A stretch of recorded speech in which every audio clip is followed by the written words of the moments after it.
Good morning, beautiful people. I'm on early, so that way I can go to church later if I choose to. Anyways, President Trump versus the Federal Reserve. I thought this was interesting. I hope that you guys like it. I'm going to play a special for you. PBS is definitely left-wing media, but when people talk about Donald Trump, they usually mention money. Some say he's taking money out of their pockets. I don't know how.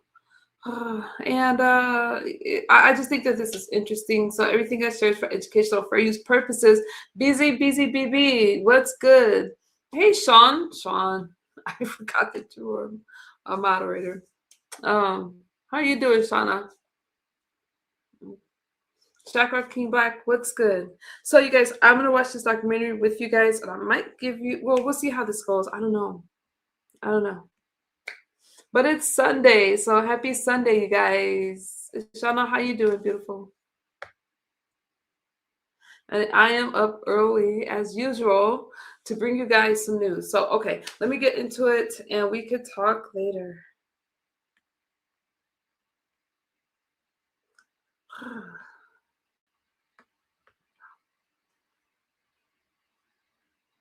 Okay, boo. No worries, Shauna, I got you. But it's always good to see you. Just having your coffee. You guys know I share points of views from the right and the left. I don't really care. If it's news, it's news. But I found this interesting, so let me get into the video, okay? Day for the central bank as it transitions to new leadership. Correspondent James Jacoby traces the battle between Donald Trump and the central bank. If I want him out, he'll be out of there real fast, believe me. You think that this is all part of an effort by the president and this administration to get his hands on this powerful economic lever? I think he's been very clear about that. In a lot of ways, this is a consequential power struggle. I mean, these are two of the most influential policymakers in the world. Economically, this is the most important fight of the second Trump administration. Public service sometimes requires standing firm in the face of threats. That's when you knew the fight was on. I mean, the real fight was on. This agency feels it is not under any obligation to be accountable. It's not just a struggle between President Trump and Chair Powell. It's a struggle over the future design of the federal government. Now on Frontline, the president versus the Fed. President Donald Trump at odds for months with Federal Reserve Chairman Jerome Powell, who revealed on Sunday he's under criminal investigation by Trump's Justice Department. It's Sunday night, and all of a sudden, there's a video posted on the Fed's website with a message from Powell. Good evening. On Friday, the Department of Justice served the Federal Reserve with grand jury subpoenas, threatening a criminal indictment related to my testimony before the Senate Banking Committee last June. That video was, I remember exactly where I was when I saw it. I remember wanting to see it a second time because I couldn't quite believe what I was seeing. I don't think that there was anything more explosive that the administration could do beyond, threatening criminal proceedings against a sitting Fed chair. I have deep respect for the rule of law and for accountability in our democracy. No one, certainly not the chair of the Federal Reserve, is above the law. But this unprecedented action should be seen in the broader context of the administration's threats and ongoing pressure. I mean, in the 113-year history of the Fed, nothing like this has ever happened before. And it's implying that the chairman has broken the law. It's not simply a question of making a bad policy choice or whatnot, or things not going exactly according to plan. It's an implication that he did something criminally wrong. The threat of criminal charges is a consequence of the Federal Reserve setting interest rates based on our best assessment of what will serve the public, rather than following the preferences of the president. It just was clear that this was a pretext. We don't like your monetary policy decisions, so we're going to change the people making the decisions. I would say the Fed really owes it to the American people to get interest rates down. That's the only thing he's good for. It was the ultimate escalation in a long-running clash between Donald Trump and the chair of the Federal Reserve. He's terrible, the Federal Reserve Chairman. He's a fool. He's a stupid man. I'd be honest. I'd love to fire his ass. He should be fired. Guy's grossly incompetent. An unprecedented attempt to assert control over the most powerful institution in the U.S. economy. Perhaps more than the President of the United States, the Federal Reserve has a shocking amount of power over the U.S. economy and therefore the global economy. They control the switch of what interest rates are ultimately going to be in America. As Jerome Powell's tenure as head of the Federal Reserve has been coming to a tumultuous end, Okay. we've been talking to former and current Fed officials, economists. When you undermine a bank, the pain comes much faster. Titans of finance. This Fed became harder and harder to defend. Legal experts. Were you worried about a general power grab here? We were seeing a power grab. As well as some of the president's staunchest defenders. If Trump behaves like a king, Chair Powell behaves like an emperor. To trace the roots of the battle and understand the stakes. When you look at Trump's economic agenda, this fight is actually the most consequential of his presidency. I think he knows that his economic and political success is dependent on what the Fed does. And so this attack for him is almost existential.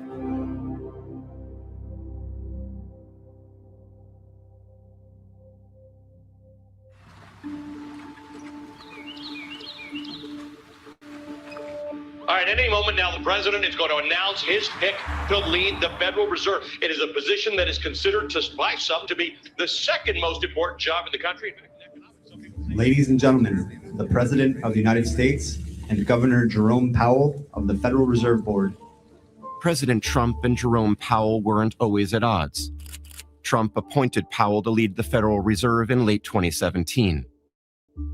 It is my pleasure and my honor to announce my nomination of Jerome Powell to be the next chairman of the Federal Reserve. Congratulations, Jay. They had a good relationship to start out with. When Powell is being announced as the Fed chair pick, Trump has only good things to say about him. He's strong, he's committed, he's smart. Jay will put his considerable talents and experience to work leading our nation's independent central bank. Jerome Powell, to some degree, was right out of central casting when it comes to a Wall Street meets Washington bureaucrat, if you will. He had worked in private equity for a period of time at the Carlyle Group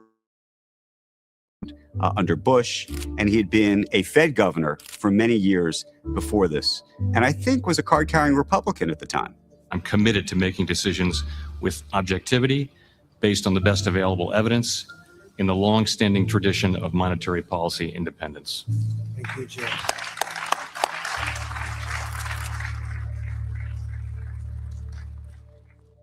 The Federal Reserve is going to keep ratcheting up short interest rates, and that is pushing down long rates. And the market is telling you they don't have any fear of inflation. Powell would take the helm of an institution responsible for keeping inflation in check and unemployment low, using its power to raise and lower short-term interest rates. The Fed's open market committee that sets interest rates is the most powerful economic body in the United States, full stop. I mean, it is the bedrock of the entire financial system and the entire economy.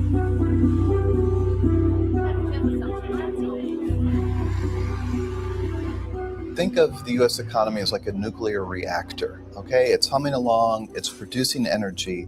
The Federal Reserve are like the engineers in the control room controlling that reactor. They're determining how hot it gets or how cool it gets. The Fed is likely to announce interest rate hikes today.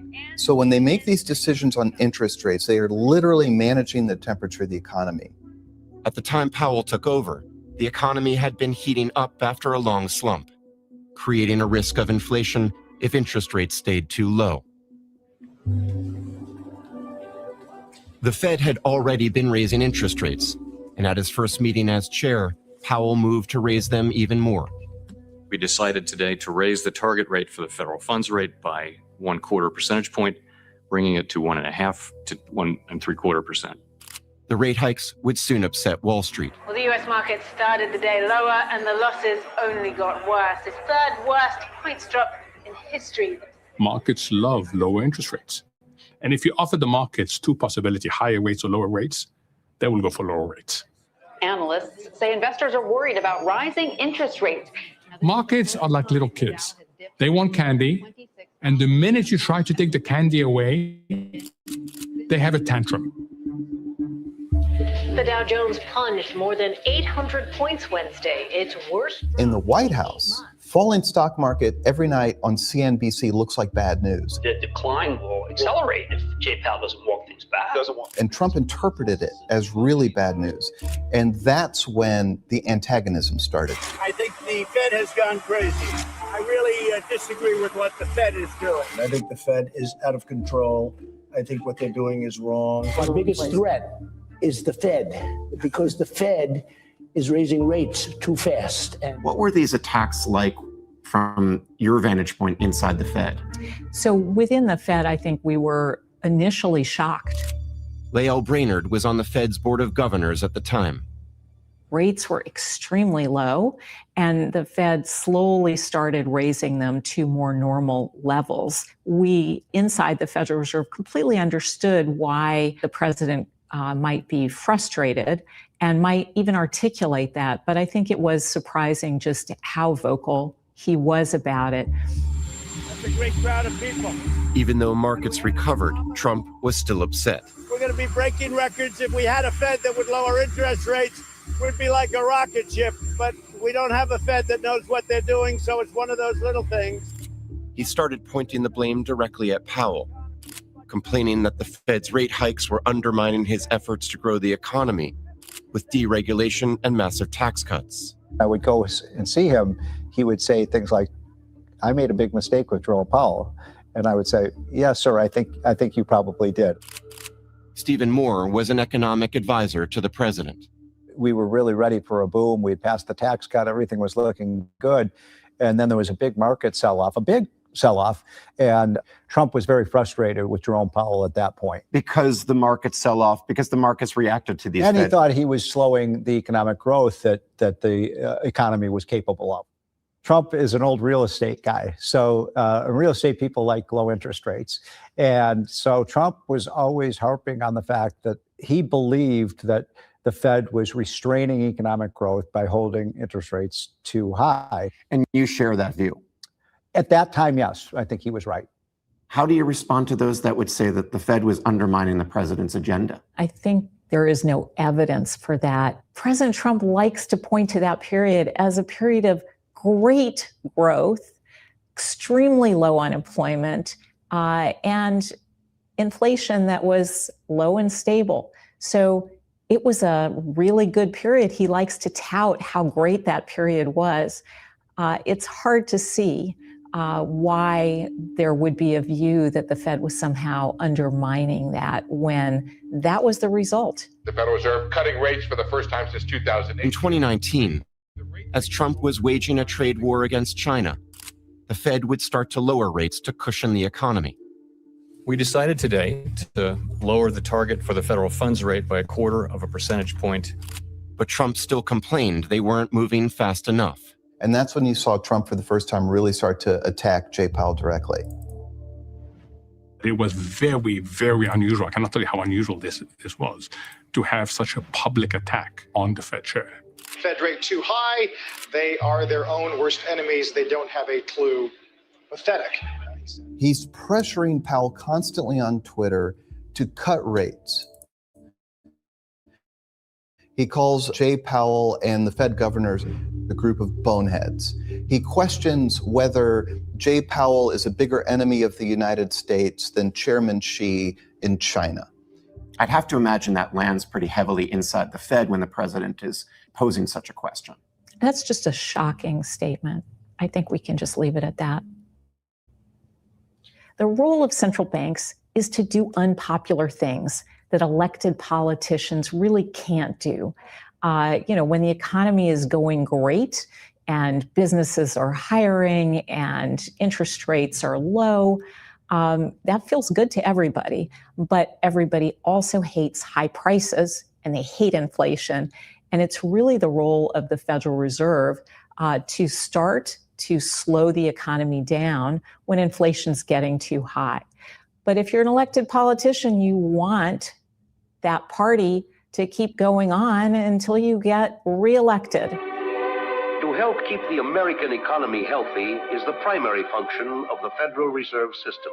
That's why Congress designed the Fed to be insulated from political interference, so it would be free to act in the long-term interest of the economy. Fed independence is crucial to economic well-being. Why? Because political interference will mean that the Fed will be reacting to the short-term political calendar and not the longer-term economic issues. The Federal Reserve Board plays a very great role in determining whether that inflation will be checked and how it will be checked.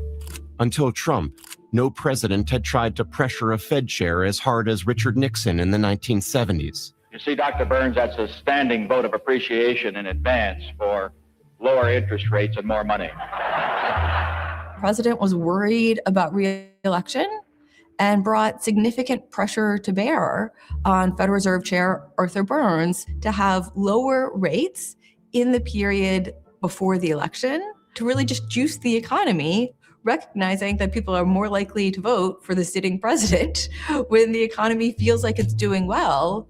The time has come for decisive action, action that will break the vicious circle of spiraling prices and costs. And he told Arthur Burns, he said, I want low interest rates. Do whatever it takes. Hello. Dr. Burns. Yeah. Yes, how are you? Oh, Arthur, how are you? I'm having a meeting of my open market committee on Tuesday. Just kick him in the rump a little. Okay. So Burns did. Burns relented. Good evening. The economic news tonight contains few bright spots. What we saw is greater rates of inflation. The prices have gone completely way up.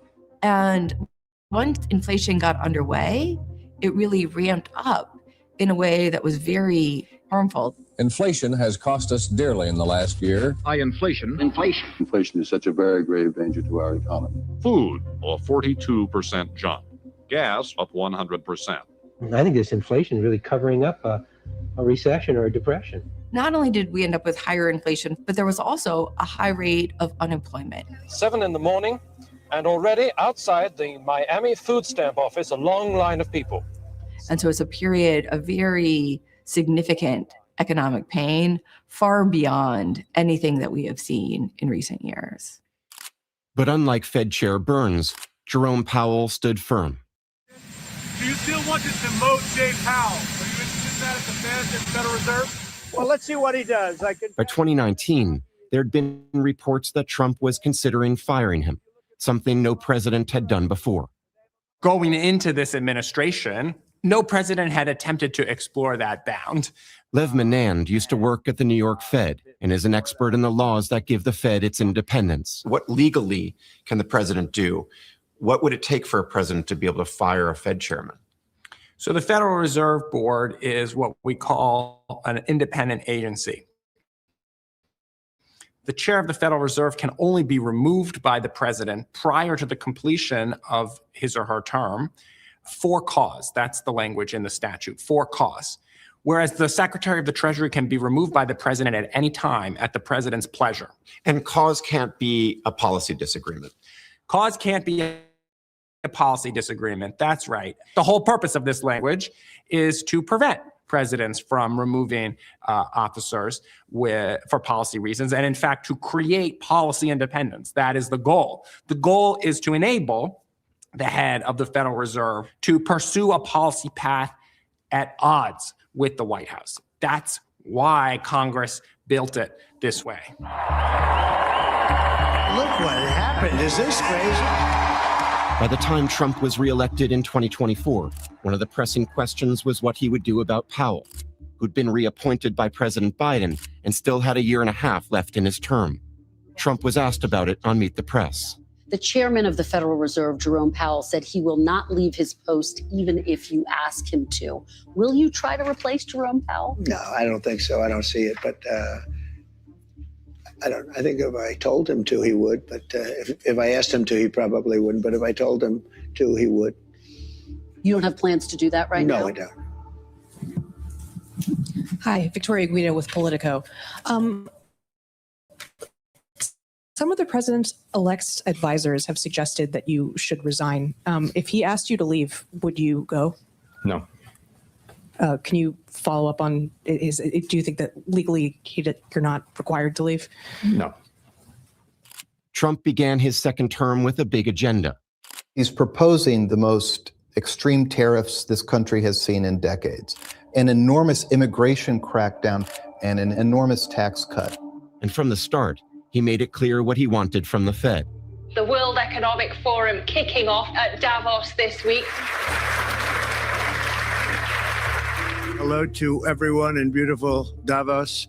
3 days into his term, he gave a video address at the influential World Economic Forum in Davos, Switzerland. Davos was this moment where I think you really realized how Trump was going to play it in his second term with the Fed. I'll demand that interest rates drop immediately, and likewise, they should be dropping all over the world. Interest rates should follow us. He's not, suggesting this is the right thing to do for the economy. He's demanding it. What do you make of that? Wow. He wants to influence interest rates at home and in other countries. I wonder how that's going to go over. We've been used to politicians weighing in on monetary policy forever. I think that that's been true for as long as the central bank has been around. Neel Kashkari is the only current Fed official who agreed to speak to us. 3 days into Trump's presidency, he was speaking to the Davos crowd and basically saying that he was going to demand that the Fed immediately lower rates. How does that land inside the Fed? It doesn't really. We hear it. Of course, we pay attention to the news, but the louder the noise gets, the more we hug our mast, which is these are the goals that Congress has assigned us. Focus on doing our jobs. That's the best way through a noisy environment. Good afternoon. 6 days after the speech at Davos, Powell made it clear the Fed was not going to heed the president's demands. I think where the committee is very much in the mode of waiting to see what policies are enacted. We don't. That instantly, I think, also showed where the Fed was going to be in this kind of battle with Trump. They were not going to be cowed to the president's demands to lower interest rates, and they were going to set policy based on their best assessment of the economy. Mr. Chairman, at a event in Davos, or to Davos anyway, the president said he'll demand that interest rates drop immediately. I'm not going to have any response or comment whatsoever on what the president said. It's not appropriate for me to do so. Can you just comment on whether he's physically communicated this demand to you? I've had no contact. Thank you. The pressure wasn't just coming from the president. Inflation was still high and had been for 4 years running. And the Fed was still singed by how it had responded to rampant inflation years earlier, stemming from the pandemic and government spending under President Biden.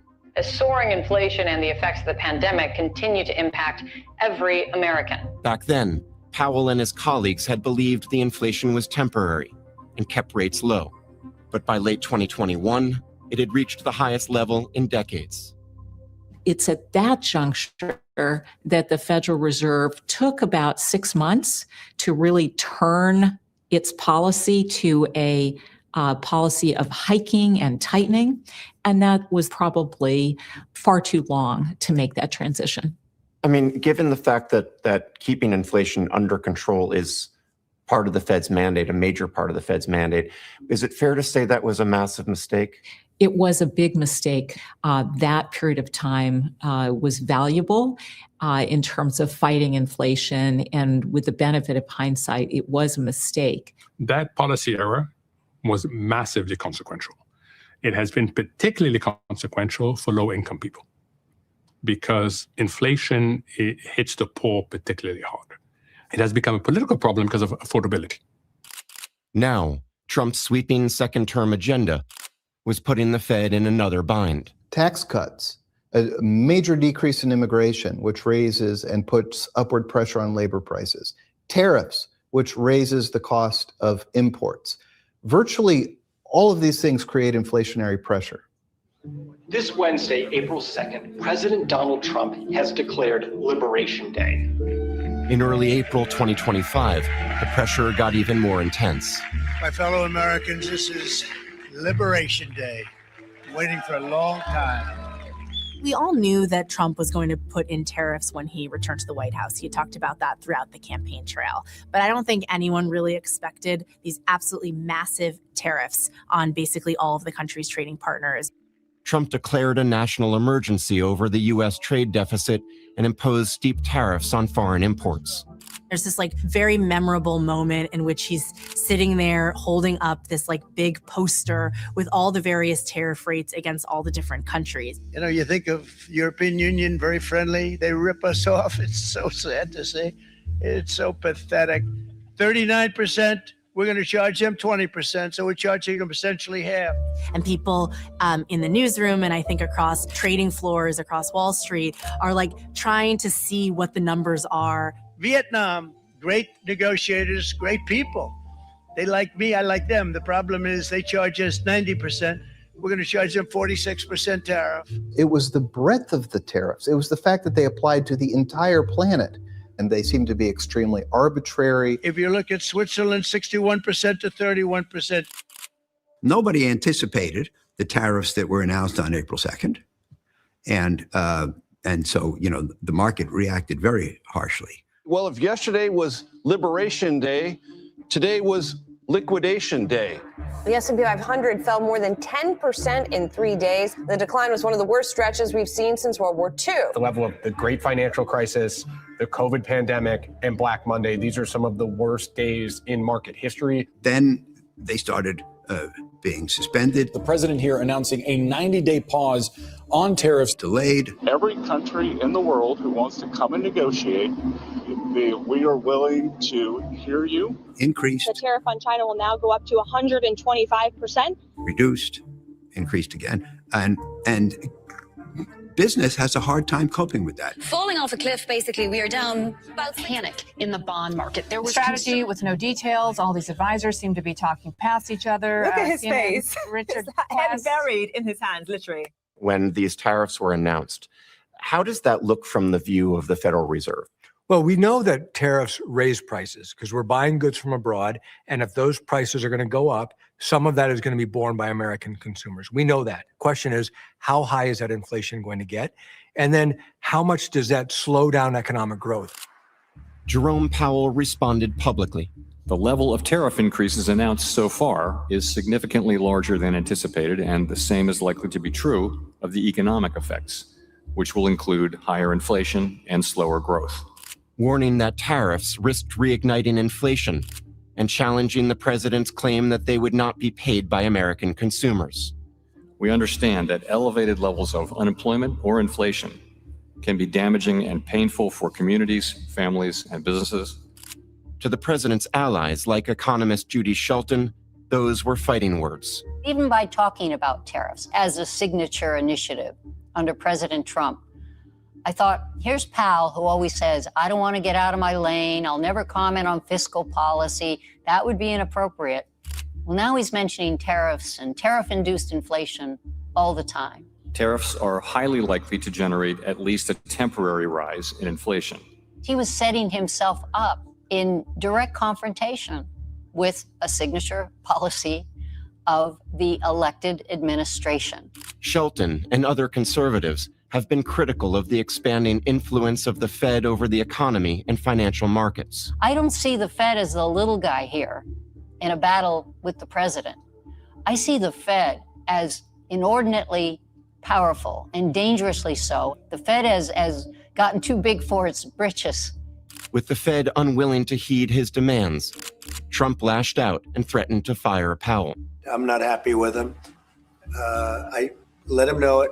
And if I want him out, he'll be out of there real fast, believe me. We are now learning President Donald Trump has just removed the director of the Office of Government Ethics. Now The president's threats to fire Powell came as he was firing officials at other federal agencies. The administration has now fired commissioners from the National Labor Relations Board and the EEOC. But if he wanted to get rid of Powell, Trump was going to need to demonstrate cause, not just his policy frustrations.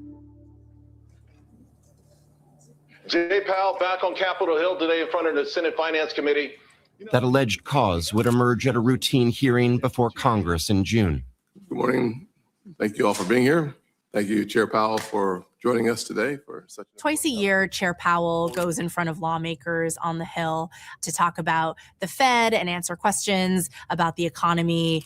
But at the June hearing, things took a bit of a turn. During this time of hardship, the Fed has spent billions on lavish renovations to its DC offices. Senator Tim Scott, one of President Trump's close allies, led the attack.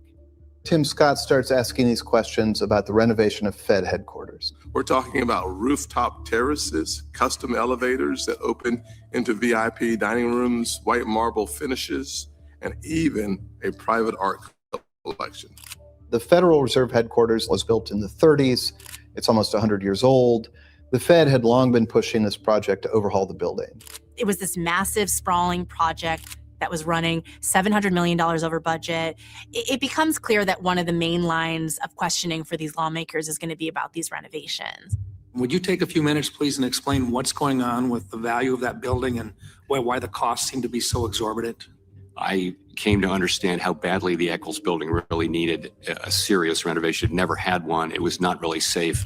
I think he bristled at the idea that the Fed was embarking on this absolutely extravagant undertaking. There are no special elevators. They're old elevators that have been there. There are no new water features. There's no beehives, and there's no roof terrace gardens. Later in the hearing, Senator Scott cranked up the pressure. Page 129 of the final plans reflected rooftop garden terraces. The page 127 and 129 were where we found the ornate water features and final plans. The new elevators that drop board members off at the VIP dining suite was page 37 of the final plans. Some of those are just flatly misleading. The idea of elevators, it's the same elevator. It's been there since the building was built. So that's a mischaracterization. And some of those are no longer in the plans. It was not in and of itself inappropriate for Congress to ask the Fed how much it was spending on renovations. That being said, this was coming at a time when there were a lot of reasons to worry about the Federal Reserve's independence. I could be wrong without any question, but I don't want to be misled. That's different. Other allies of the president made the case on Fox Business. I think there needs to be an investigation. I think that maybe he lied to Congress. I think things are going to get a lot worse for Jerome Powell, and it'd just be better off if he resigned. So at this time, we see another Trump administration official get into the fight, and that's Bill Pulte, who's the head of a rather obscure financial agency in DC called the Federal Housing Finance Agency. We're just scratching the surface as to what Chairman Powell's been up to, and it's very concerning. Bill Pulte is acting like the attack dog here. This guy kind of just comes in off the sidelines and starts heckling on a topic that really has no interaction with his agency. And that was the moment where it became quite clear that they were trying to build some kind of case against Powell. Is there any evidence that Powell tried to mislead or did mislead Congress? No, there's no evidence that Powell tried to mislead Congress, and lawmakers on the committee that he spoke to at that hearing have said as much. To Neil Kashkari at the Fed, it was clear what it was all about. I wasn't surprised because there had been so much chatter from different administration officials about trying to find some way to say that he has given them cause for the president to remove him. Do you really think that the line of questioning was sort of a pretext in order to get him out? Oh, of course. I mean, at this point, having now seen the pattern over and over again, they don't like our monetary policy. And so how do you change us from focusing on our dual mandate goals and focusing on data and analysis? You change the people who are doing the work. Today, the president has decided to take a tour of the Federal Reserve headquarters, and it comes as there's mounting criticism and scrutiny of Fed Chair Powell. Well, thank you very much, everybody, and it feels very good, actually, to be back on the construction site. A month after Powell's testimony, President Trump made a surprise visit to Fed headquarters. I watched it live. I happened to have it on in my office when it happened live. I just want to see one thing happen. Very simple. Interest rates have to come down. And this was I don't even know how to describe it. It was so crazy. This was just such a kind of shocking turn of events. Presidents don't visit the Fed. That is not a common thing whatsoever. And so the circumstances were already quite bizarre. And we're with the chairman, as you know. Chairman, come on over. and we're just taking a look at what's happening. And This was the first time that we had seen these two kind of in the same camera frame since Trump appointed him as chair all those years ago. And Trump has said a lot of insulting things about Powell. He's been calling him a ton of personal insults. And here they were kind of going toe to toe about the costs of a building. do you expect any more additional cost overruns? Don't expect them. We're ready for them. But it was great theater, I must say. And I remember watching Chair Powell's face. It looks like it's about 3.1 billion. It went up a little bit, or a lot. And you had several instances where the president would say something and Chair Powell would go like this. I'm not aware of that. Yeah, it just came out. Yeah, I haven't heard that from anybody at the Fed. Yeah, it just came out. Our notes had it about 3.1 as well. 3.1, 3.2. This came from us? Yes. I mean, it was things that for me were unthinkable. Even when President Nixon attacked the Fed chair, it was done behind closed doors. But this was a conflict right there. And it was very clear what the president was doing. He was embarrassing Chair Powell. I don't know who does that. You're including the Martin renovation. You just added our entire capital plan. Yeah, you just added in a third building is what that is. That's a third building. Well, no, but it's a building that's being built. No, it was built 5 years ago. We finished Martin 5 years ago. It's part of the overall work. But it's So, not new. Trump, whether, implicitly or explicitly, was inflating how bad of a problem it was. I don't think that we have seen Trump being fact-checked by another member of the broader government. And I think that is what made this interaction just so extraordinary. As a real estate developer, what would you do with a project manager who would be over budget? Generally speaking, what would I do? I'd fire him. President, are there things the chairman can say to you today that would make you back off some of the earlier criticism? Well, I'd love him to lower interest rates. But other than that, what can I tell you? The president would soon step up the pressure campaign, going after one of the 7 officials who sit on the Fed's Board of Governors and vote on interest rates.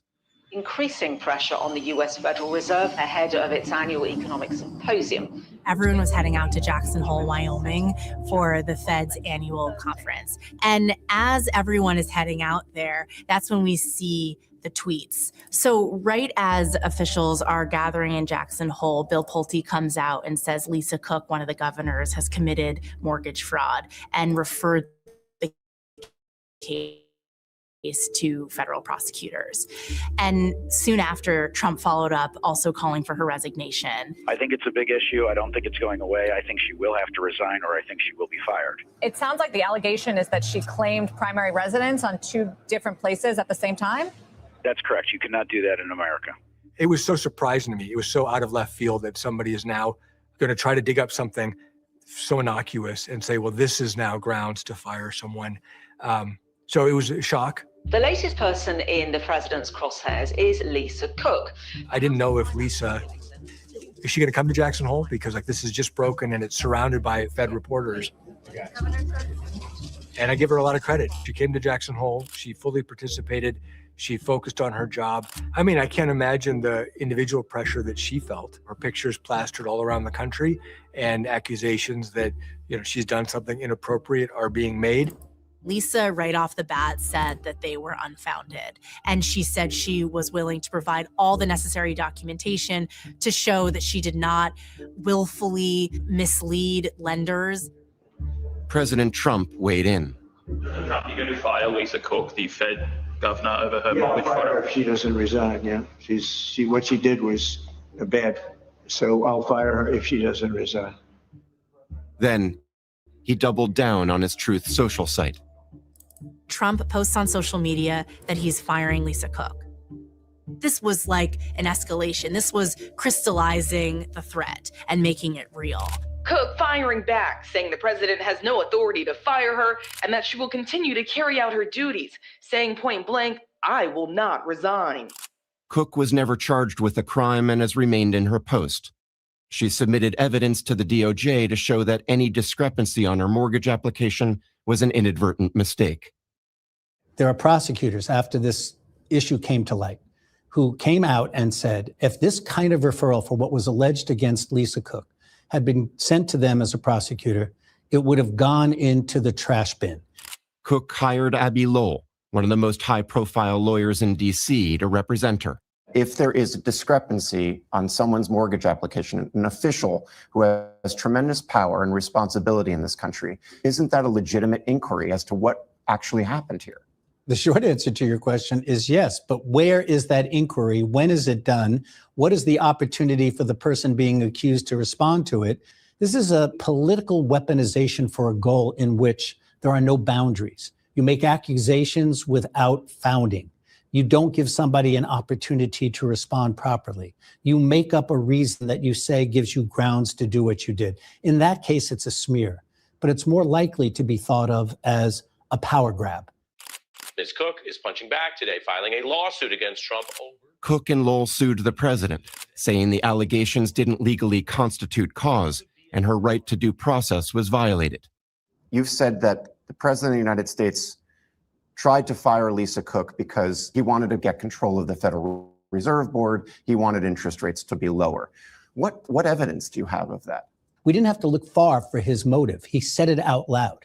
You're going to see things happen in the United States that nobody's ever seen before. In a cabinet meeting after firing Cook, Trump talked about the impact of the changes he was trying to make at the Fed. We'll have a majority very shortly, so that'll be great. Once we have a majority, housing is going to swing and it's going to be great. People are paying too high an interest rate. That's the only. You think that this is all part of an effort by the president and this administration to get his hands on this powerful economic lever? I think he's been very clear about that. Is there a chilling effect for other officials at the Federal Reserve, a fear that you might be next? I think that that's in the back of everybody's minds, that why, if it could happen to Lisa, why couldn't it happen to me or any of our colleagues? So that's always there. But it also steals our resolve. President Trump is kicking off an economic tour as many polls show Americans feel negatively about the economy. By the fall of 2025, the Fed had begun making small interest rate reductions. But inflation was still too high, prices were rising, and Democrats were hammering the president on affordability.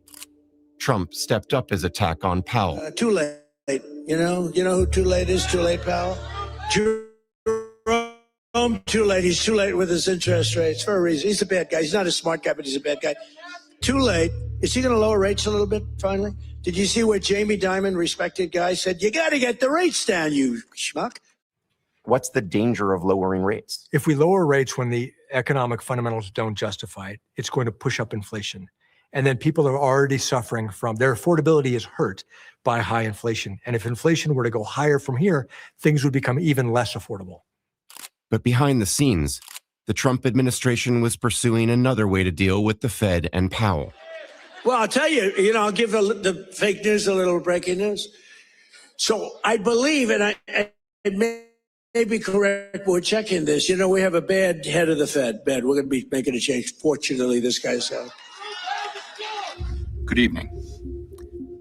On Friday, the Department of Justice served the Federal Reserve with grand jury subpoenas, threatening a criminal indictment related to my testimony before the Senate Banking Committee last June. On January 11th, Powell revealed he was under a criminal investigation by the Justice Department. This is about whether the Fed will be able to continue to set interest rates based on evidence and economic conditions, or whether instead monetary policy will be directed by political pressure or intimidation. It's not enough to say this is unprecedented. And to have a kind of an emergency statement put out by the Fed chairman that almost looks like a hostage video was, unsettling is not just the right word. It was really shocking. To see him so stridently and publicly not only defend himself, but to some degree point at the president of the United States, that's when you knew the fight was on. The real fight was on. Public service sometimes requires standing firm in the face of threats. I will continue to do the job the Senate confirmed me to do, with integrity and a commitment to serving the American people. Thank you. He made the judgment that if you don't stand up to this president and fight back, that drip, drip, drip, the president is going to keep eating away at the legal foundations and the norms that enable government to work properly. The stunning turn of events as several lawmakers from the president's own party broke with Trump, suggesting his team had gone too far. Should they drop the investigation? I'm not going to get into that. What I'm going to do is drop any consideration for any board confirmation until it's done. The backlash was immediate. I hope that this investigation wraps up very, very quickly. And what's the impact if it isn't wrapped up quickly? It will wrap up quickly. It needs to. It included prominent Republicans. I don't think you trifle with the Federal Reserve. I don't think Jay Powell's a criminal. 7 Republican members say no crime was committed. How hard is that to understand? No one from the Trump administration would agree to interviews about the president's attack on Powell and the Fed. But Judy Shelton, who advised Trump in his first term, said his actions have been totally justifiable. This is about a misuse of funds and an ineptness that should alarm people. This is a very powerful government agency, but the scariest part is that this agency feels it is not under any obligation to be accountable. What do you say to those who would question whether the president and the Department of Justice are breaking democratic norms by opening investigations into a Fed chair with whom they have a policy disagreement? Well, they can be fired for cause. So maybe there's a reason if you could find a specific cause, and I think this would qualify, what can they be held accountable for?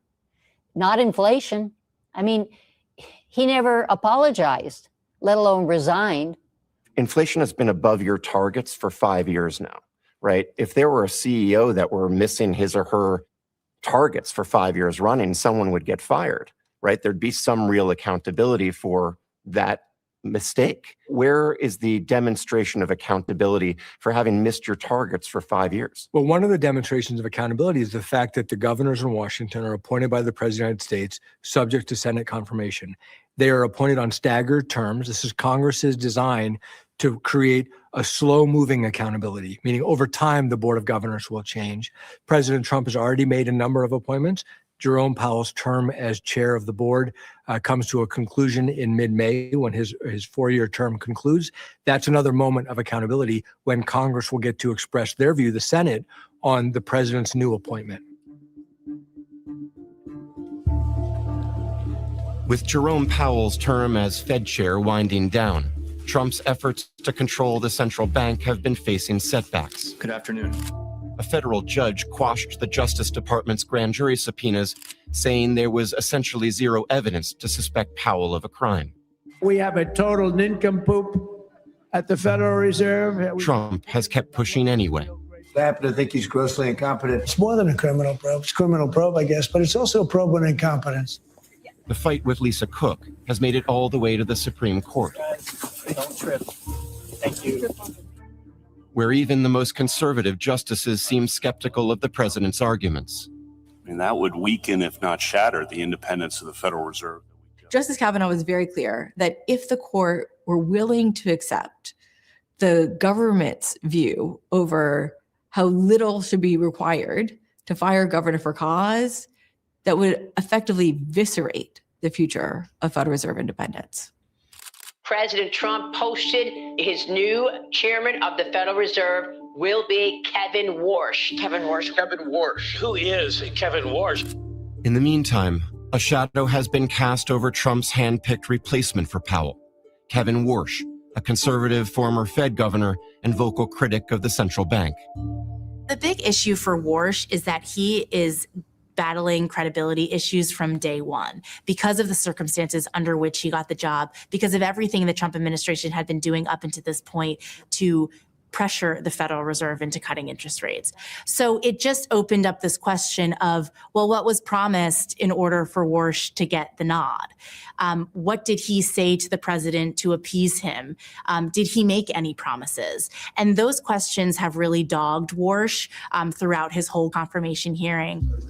Kevin Warsh set for a high-stakes confirmation hearing today at the Senate. One Senate Democrat called Warsh President Trump's sock puppet, a notion Republicans tried to dispel.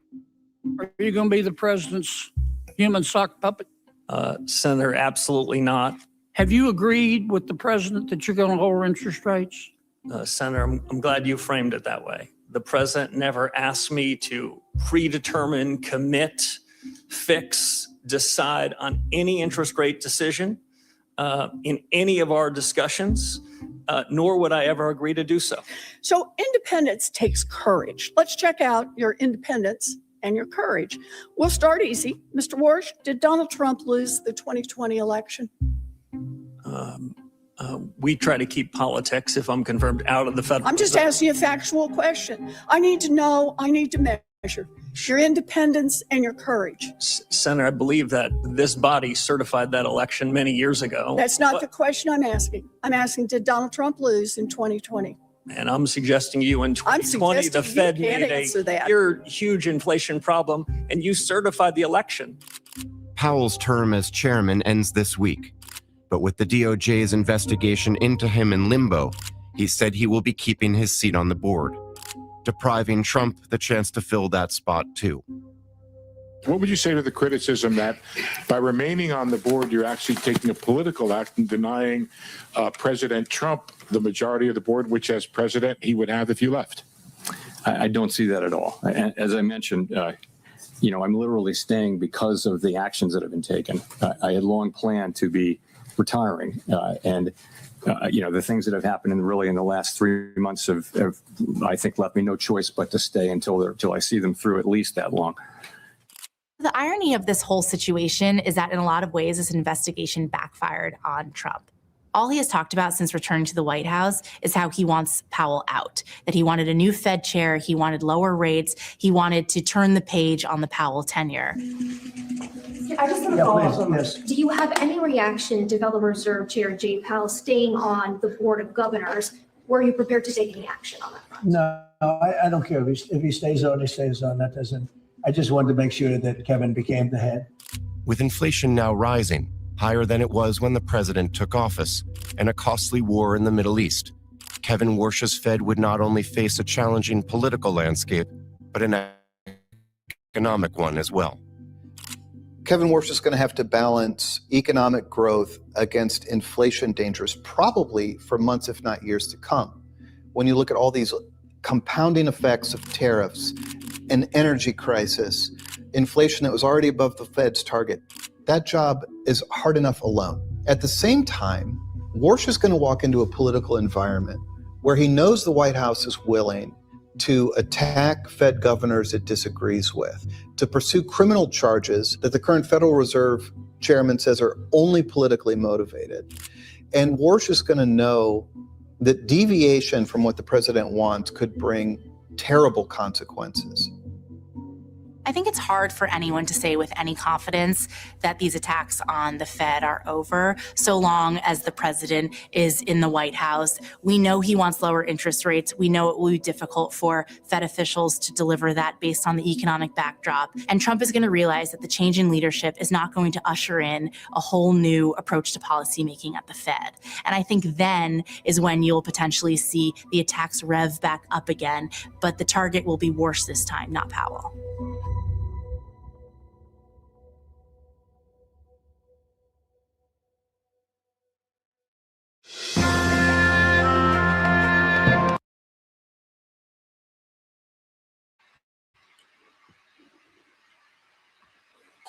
Hey guys, you like that?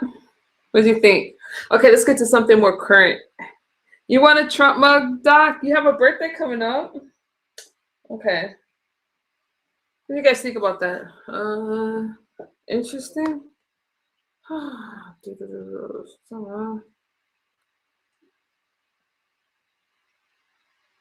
Where am I taking you? I don't think I'm here.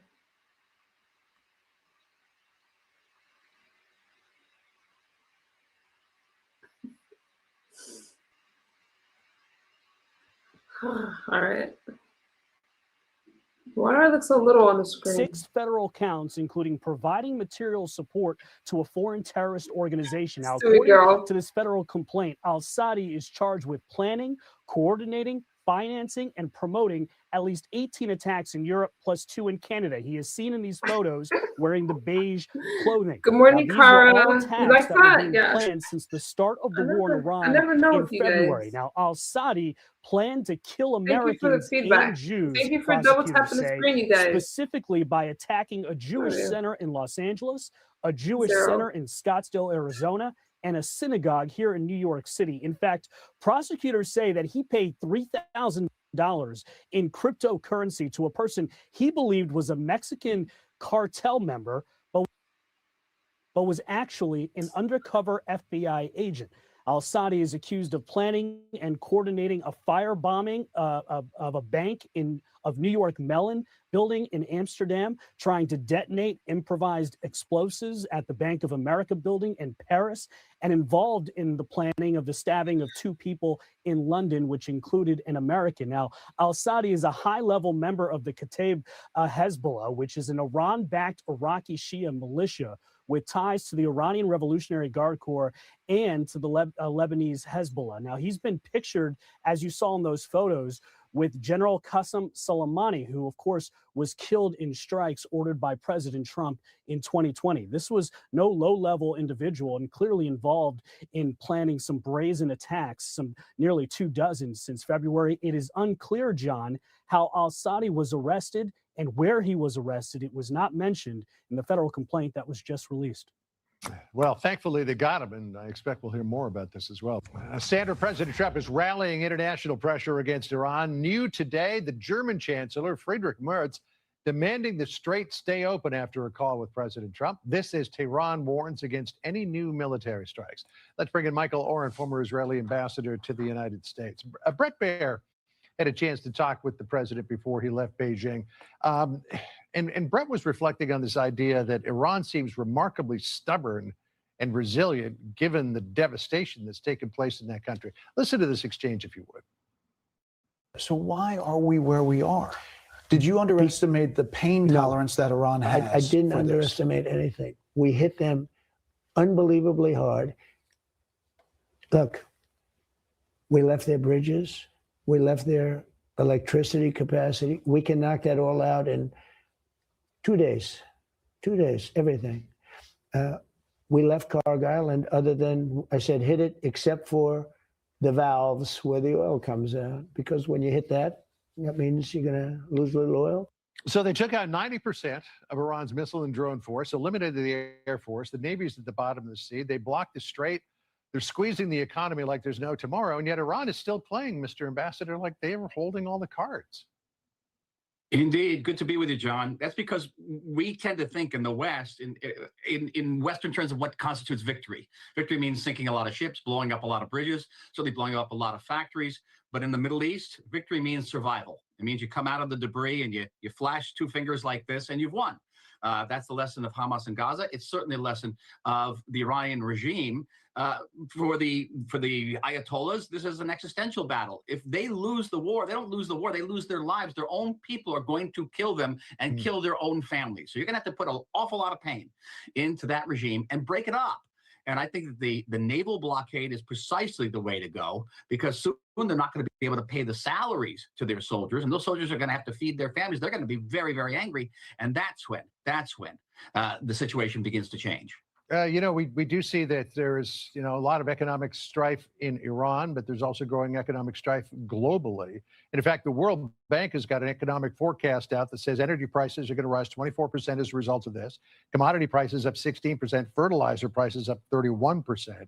And that's even if they reopen the Strait, that's going to continue to get worse. But this is what the Iranian regime, to your point, is banking on, that they can absorb more pain than the rest of the world can.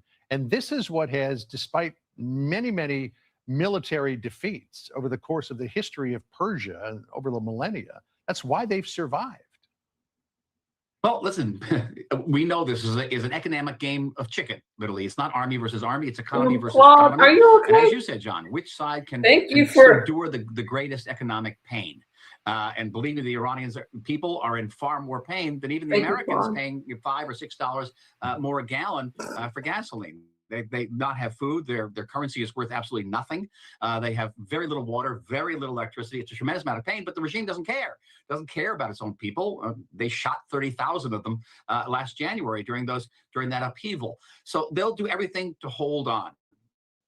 Again, the key here is to create a situation where the regime begins to show cracks, and it'll begin to show cracks when they can't pay those salaries, when they can't, they can't hold it together. And that's why, if the president can stay the course, I always say he'll not just go down as one of the great presidents in history, in American history, he'll go down as one of the great leaders in history, because everything will change in the Middle East. Maybe they'll begin to show cracks too if they lose the will to massacre their own people, if they come out in the streets. We'll see. Big question as to how long this is going to last. Brett Baer asked the president that question. Listen here. Americans want to know when it's over, though, right? Yeah, look, Vietnam lasted 19 years. Iraq was like 10 years. Korea was 7 years. Another one was 14 years. Another one was 12 years. Another one was 9 years. We're in there for 2.5 months. The president would seem to indicate there's more to come. Well, that's sort of the feeling here. The Israeli army, the IDF, is on high alert tonight. Israeli citizens, I'm speaking personally, are stacking up our safe rooms, our bomb shelters, our home bomb shelters with water and staples. And we're preparing. We're prepared for the next round of actual fighting. Whether it's going to happen, we don't know, but we are certainly ready.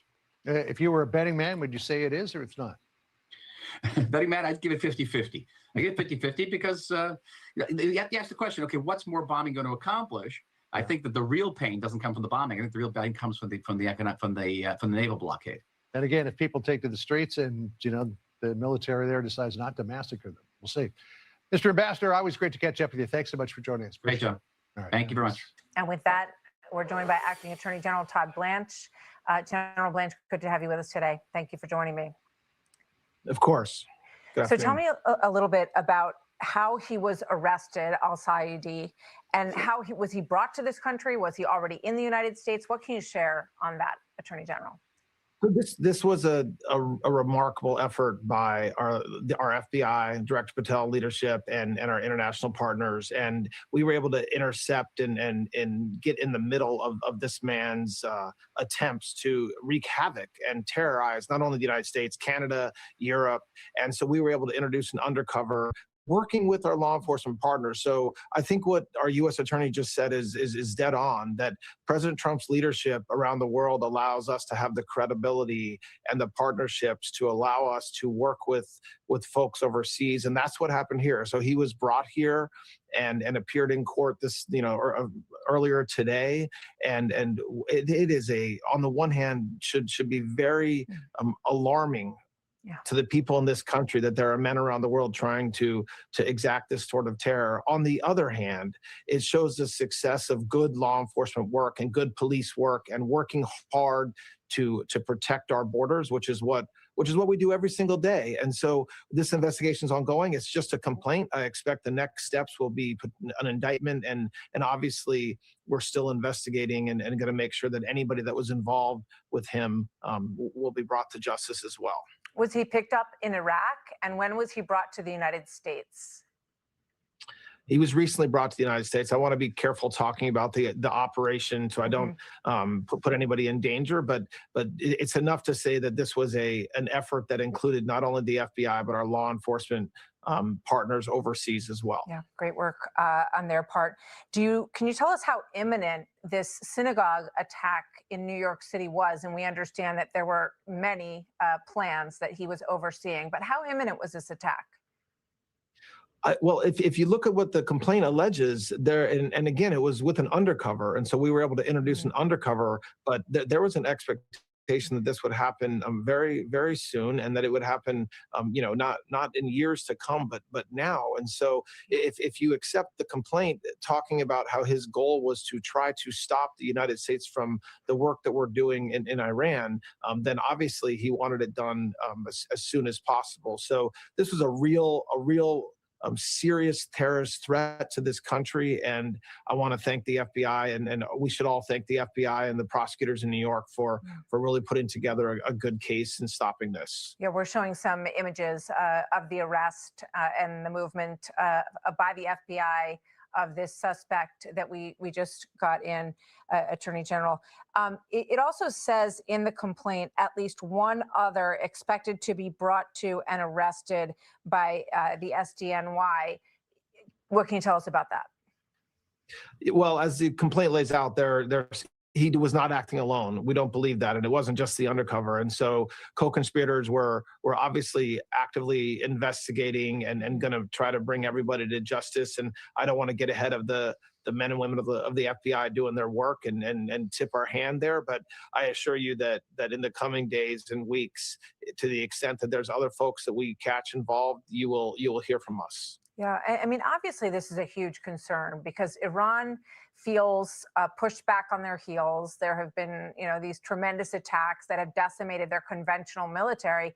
And we know just in their own history and their DNA is to resort to terrorism and to use these proxies to do exactly that, to attack Americans. So, what would you say to the American public? Should they change their behavior in any way as you look at you know better than the rest of us, the dimension of this threat?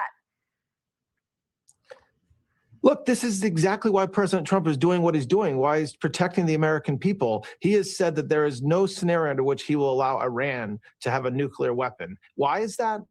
Well, at least in large part, it's what we saw today, because we have a country that for decades and decades has wanted nothing more than to destroy the United States of America. And so President Trump is saying, stop it. And not surprising, there's resistance to that. And this was one example of that today. But the resolve of our military, the resolve of President Trump and this administration is done exactly to stop this type of conduct. And so this is a stark reminder of why we're doing what we're doing. Yeah, well, it looks like a great operation, and we hope that it's fruitful in terms of bringing in anyone else who's linked to it, because clearly this is a very obvious and prevalent threat that we face here as Americans. I want to ask you about the Raul Castro indictment and where that stands. We know that John Ratcliffe, the head of the CIA, was in Cuba on the ground with some of Castro's folks, let's say, the other day. Where is this going, Attorney General? Well, there's absolutely no public information around any indictment that's been leaked or discussed on various news outlets. And I assure you, and I assure the American people, that if and when there's a time to talk about that, we will. Obviously, what we are doing in Florida, what we're doing here with respect to Cuba is something that's been happening for a long time, and we're not slowing down. And you've heard our Secretary of State and President Trump talk about what we're doing in Cuba. But as far as any rumors around an indictment, I can't comment on that. All right. Acting Attorney General Todd Blanche, thank you very much, sir. Great to have you with us today. Thank you. Thank you. A short time ago, in a media gaggle aboard Air Force One, President Trump said he and China's President Xi Jinping, quote, talked about Iran a lot, and he feels strongly Iran cannot have a nuclear weapon. Now, we are 11 weeks into the Iran war now, and a shaky ceasefire for 39 days right now. The radical Islamic regime is raw with economic failure. They are facing a financial shockwave. I'm Harris Faulkner. You are in the Faulkner Focus. The reasons, very complex, but also pretty simple. Oil and supply chains. President Trump told Fox News China's President Xi offered to help negotiate an end to the fighting and get the Strait of Hormuz open again. China is the largest buyer of oil moving through that strait. And the question now is whether President Xi will actually use China's leverage with Iran to get the key waterway open. President Trump on that this morning. Did President Xi make any firm commitment to put pressure on the Iranians to reopen the Strait of Hormuz? I'm not asking for any favors, because when you ask for favors, you have to do favors in return. We don't need favors. I don't need favors. I think he will. I think automatically he'd like to see it opened up. He gets about 40% of his energy or his oil from that, from the strait. We get none. Here's a new image from U.S. Central Command. And you can see an MH-60R Seahawk lifting off from the USS Rafael Peralta in the Arabian Sea. CENTCOM says American forces enforcing the Iranian port blockade have redirected 75 commercial vessels already. And Iran is facing, as I put it, economic agony. These are new images of Iran's main oil terminal at Karg Island. The green markers show storage tanks, and they are full. Empty tankers are circling offshore, but they have not been able to pick up any cargo since the U.S. blockade on Iranian ports started on May 6th. Far less oil is leaving Iran, and more oil is stacking up with space running out to store it. Now, that's critical, because if that happens, that means that they won't continue to, pull it out of the earth, and they'll have to shut in those oil wells. That would be a disaster for them. Here's Treasury Secretary Scott Bessent. Seeing that there have been no loadings in the past 3 days, we believe their storage is full. None of the ships are getting out. None are coming in, so they're not able to store oil on the water. So they're going to start shutting down their production. Retired Navy SEAL officer Mike Sorelli is coming up with me in focus. I want to begin now with Fox Business's Lauren Simonetti. Lauren, there's talk now about inflation. I'll start there. I know you're going to get to it, but it could be as high as 70%. Some estimates have it around 40 today. It's kind of going back and forth. All of it is punishing. The IMF is projecting inflation, Harris, at 69% this year. Food inflation runs more than 100% in some instances. The Iranians are struggling. I want to pick up, though, on what the Treasury Secretary said there in that bite at the end, that Iran is not able to store oil on the water. He means on ships, literally. We call it floating storage. Many of those ships can't get through the U.S. blockade, and the onshore storage is 85% full. That's at their main oil hub, which is Karg Island. 85% is a lot because this doesn't go to 100%. 80% is considered normal and operational. Why is that? Overfilling pressurizes the tanks. They also expand as it gets hotter outside. It's 90 degrees in Iran today. Wells will likely get shut in, and soon. It's not like a light switch, Harris. When you turn off production, you can't turn it back on, especially with older or damaged wells. I do want to point out, Iran is savvy. They have done this before. Meanwhile, you know who is turning on production? The UAE. It says it will open the West-East pipeline next year. That will bypass the Strait of Hormuz. The UAE ditched OPEC, and now they are accelerating infrastructure to make sure that their neighbor Iran is irrelevant. And as you noted, Harris, the people in Iran are suffering with high inflation, can't afford to eat, can't get items that they need. Some paychecks will be missed, especially for the sailors in the Strait of Hormuz, the soldiers with the IGRC. So this is an economic disaster, and we'll see how long it can go. So that point that you make about no paychecks coming, the Treasury Secretary Bessent said, yeah, how is that going to go if that happens? That's critical. I wrote down what you said, 85% oil storage. Have we seen it any higher than that in the past, or is this the most they've ever dealt with? There's many oil fields in Iran. I was showing you the main one, which is Karg. They have gotten to above 85% in the past. Look, they've dealt with sanctions for decades. So like I said, they're savvy, but what is happening is getting worse. At the top, if you guys want to pull it back up, you showed the image of Karg Island with the green tanks. Yeah. That was from yesterday. I focused on the bottom of that picture, if you guys can get it back up, because you saw a lot of white. That meant space. Today, the new picture, you don't see that much space. So every day, it's getting a little bit more full, a little bit more full. Like I said, you don't go to 100%. Wow. Lauren Simonetti, great place to start today, and with you always. Thank you. Thank you. Well, in focus now, Mike Sorelli, retired Navy SEAL officer, chief talent officer at Overwatch Mission Critical, and host of the Fox Nation series, The Unsung of Arlington. Great to have you in focus today. The pressure on Iran is not to be overstated. We know that it's there. But Lauren Simonetti just made a critical point. They've been doing this for years. They've got a gear for this that we probably can't imagine, because they will let their people suffer in an undetermined amount of time. Yeah, they do. I mean, it's key to their survival, and they know they can't go conventional military to conventional military. They have built a system on coercion and suppression of their people. But you can't deny the pressure that America is putting on Iran, and China knows it. China's not negotiating for peace in the Middle East. They're negotiating because they understand a open Hormuz, access to oil is critical to getting oil below the pain line for them. But ultimately, we look at this pressure that is working on the economic front. If you can't offload your oil, your storage fills up. If your storage fills up, you can't produce, and that has irreversible impacts on active wells. And then your economy starts to eat itself from within. And arguably, that's already happened. Lauren touched on it. Food inflation going up as high as 40%.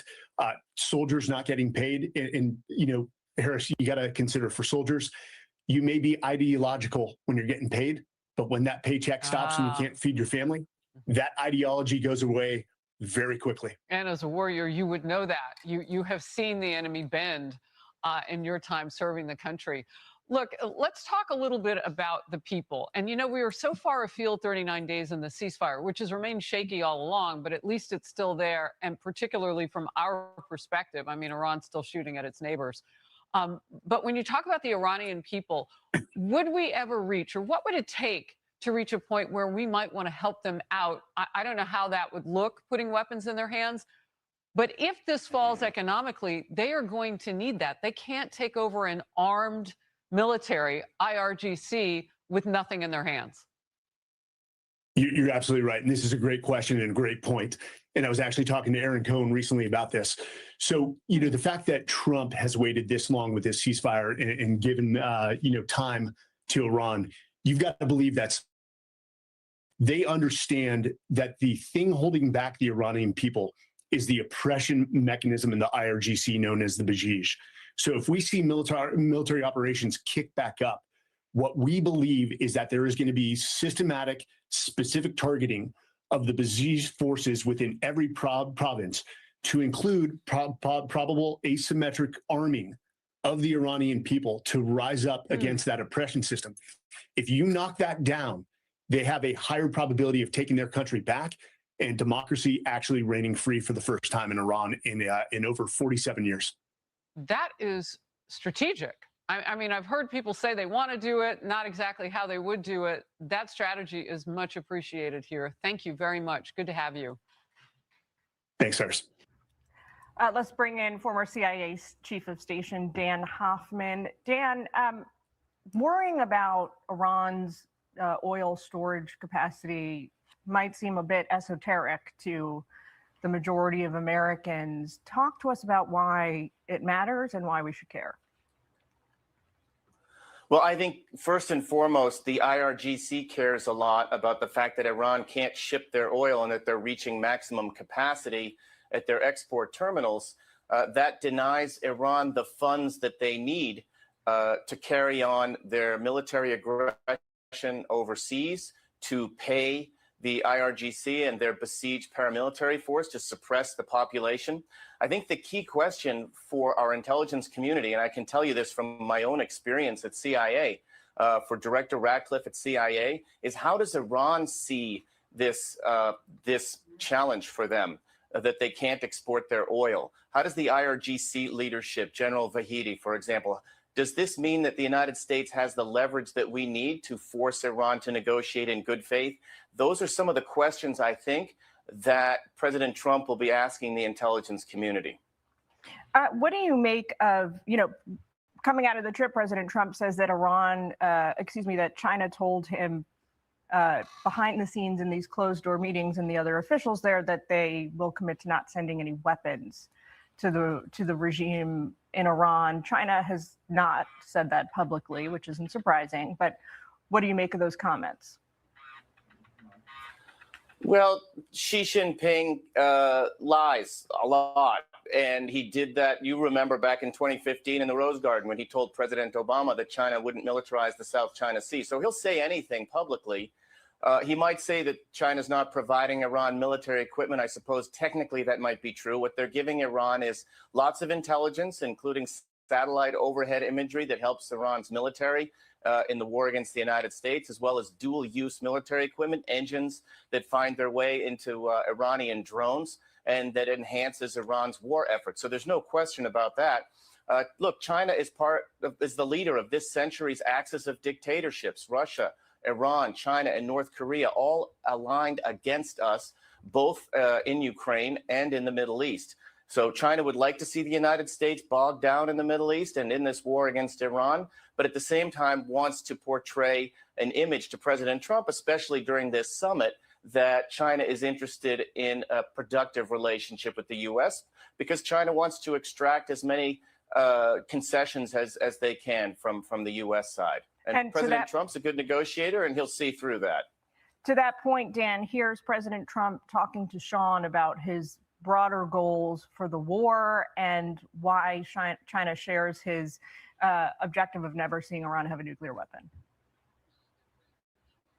We're helping you, and we're helping you in another way because I don't think China wants Iran to have a nuclear weapon either. I said, just don't go crazy. You don't need them having a nuclear weapon either. You think he agreed? Yeah, I think that was the impression. I don't think he wants them to have. No, he would like to see it end. But he's been good about it, you know. Hasn't done anything hostile. What's your response? Well, you look, China is closely allied with Iran. 90% of Iran's oil exports, back when they were exporting oil, went to China. And China has a long-standing relationship. They recently signed a strategic partnership agreement with Iran. And flowing from that is military assistance and intelligence support. That alliance will carry on. China would like to continue to do that, but not lose the relationships they have with the Gulf states, with whom they're trying to build closer economic ties. So I think Xi Jinping is trying to play it both ways. He knows that the Gulf states don't want Iran to have a nuclear weapon, and that call would certainly be true for the United States. It's why we have tried to induce Iran to negotiate in good faith. But at the same time, China will carry on this two-faced policy of assisting Iran at the same time. All right, Dan Hoffman, President's on his way back from China right now. Thanks for jumping in and joining us with your analysis as he wraps up this trip. Thanks, Jillian. Iran has never wanted nuclear weapon. And we have proved that when we signed the deal in 2015. And we have said times and again that we don't want nuclear weapon. And this is not our policy. We have a peaceful nuclear program, and we have always been ready. All right, joining us now to poke holes in that argument is former political prisoner himself in Iran, released as part of a 2015 Iran nuclear deal, and visiting professor with international relations at NYU, Kian Tajbakhsh, and Washington Post columnist, he gives her opinion, Karine Hajar. And we'll start with you, Kian. First off, your thought about the economic pressure Iran's under, and will that be enough to bring them sincerely to the table, according to your contacts on the ground in Iran? Right. Well, thank you for having me, Ryan, and it's good to join Karine. There is a lot of pressure inside Iran, but I think one of the things that people underestimate is that the Iranian people have several sources of resilience. That these are the people who are not pro the regime, right? The people who are hunkering down, they are trying to get through. There are large sources of resilience that we should keep in mind. First of all, and this is it's a very close-knit society. There are large families, they help each other, and there are savings. This is getting into the weeds about economics, but I think people underestimate that for the middle class and a lot of people inside Iran, they could suffer through some material deprivation for another several months, not forever, but for several months. So they're not going to come out into the street to demand the government capitulate to the United States or come to or to give severe concessions so that we can go back to normal. So I don't see at the moment the possibility that the Iranian people are going to rise up and confront the regime at the moment. But I would say that within about 6 months to 8 months, with this economic pressure, there is growing unemployment, there's growing inflation. I speak to family throughout the week when we can get through. Yes, and friends and family. It's sporadic, right? Because, you know, they've closed down the internet for more than a month, which is pretty amazing. What a tyrannical system. But so it's very difficult to get information about how people are really coping. But I think that for a lot of people inside Iran, what the government will do is they will use their reserves, they will use smuggling and a lot of kind of hidden money to pay off people and to subsidize a lot of the goods and services. So that's how they'll survive, Karine. What about the West? What about the rest of the Middle East? What about the pressure that might be here as opposed to what they're feeling in Iran?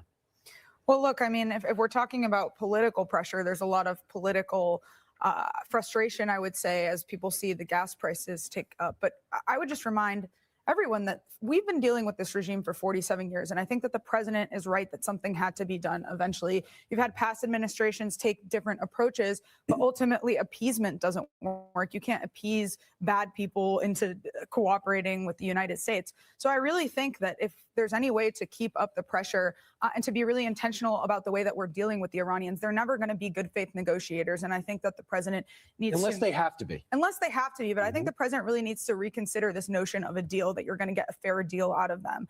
The pressure is working because, to your point, there could be some type of critical moment here where you have an opposition, an uprising.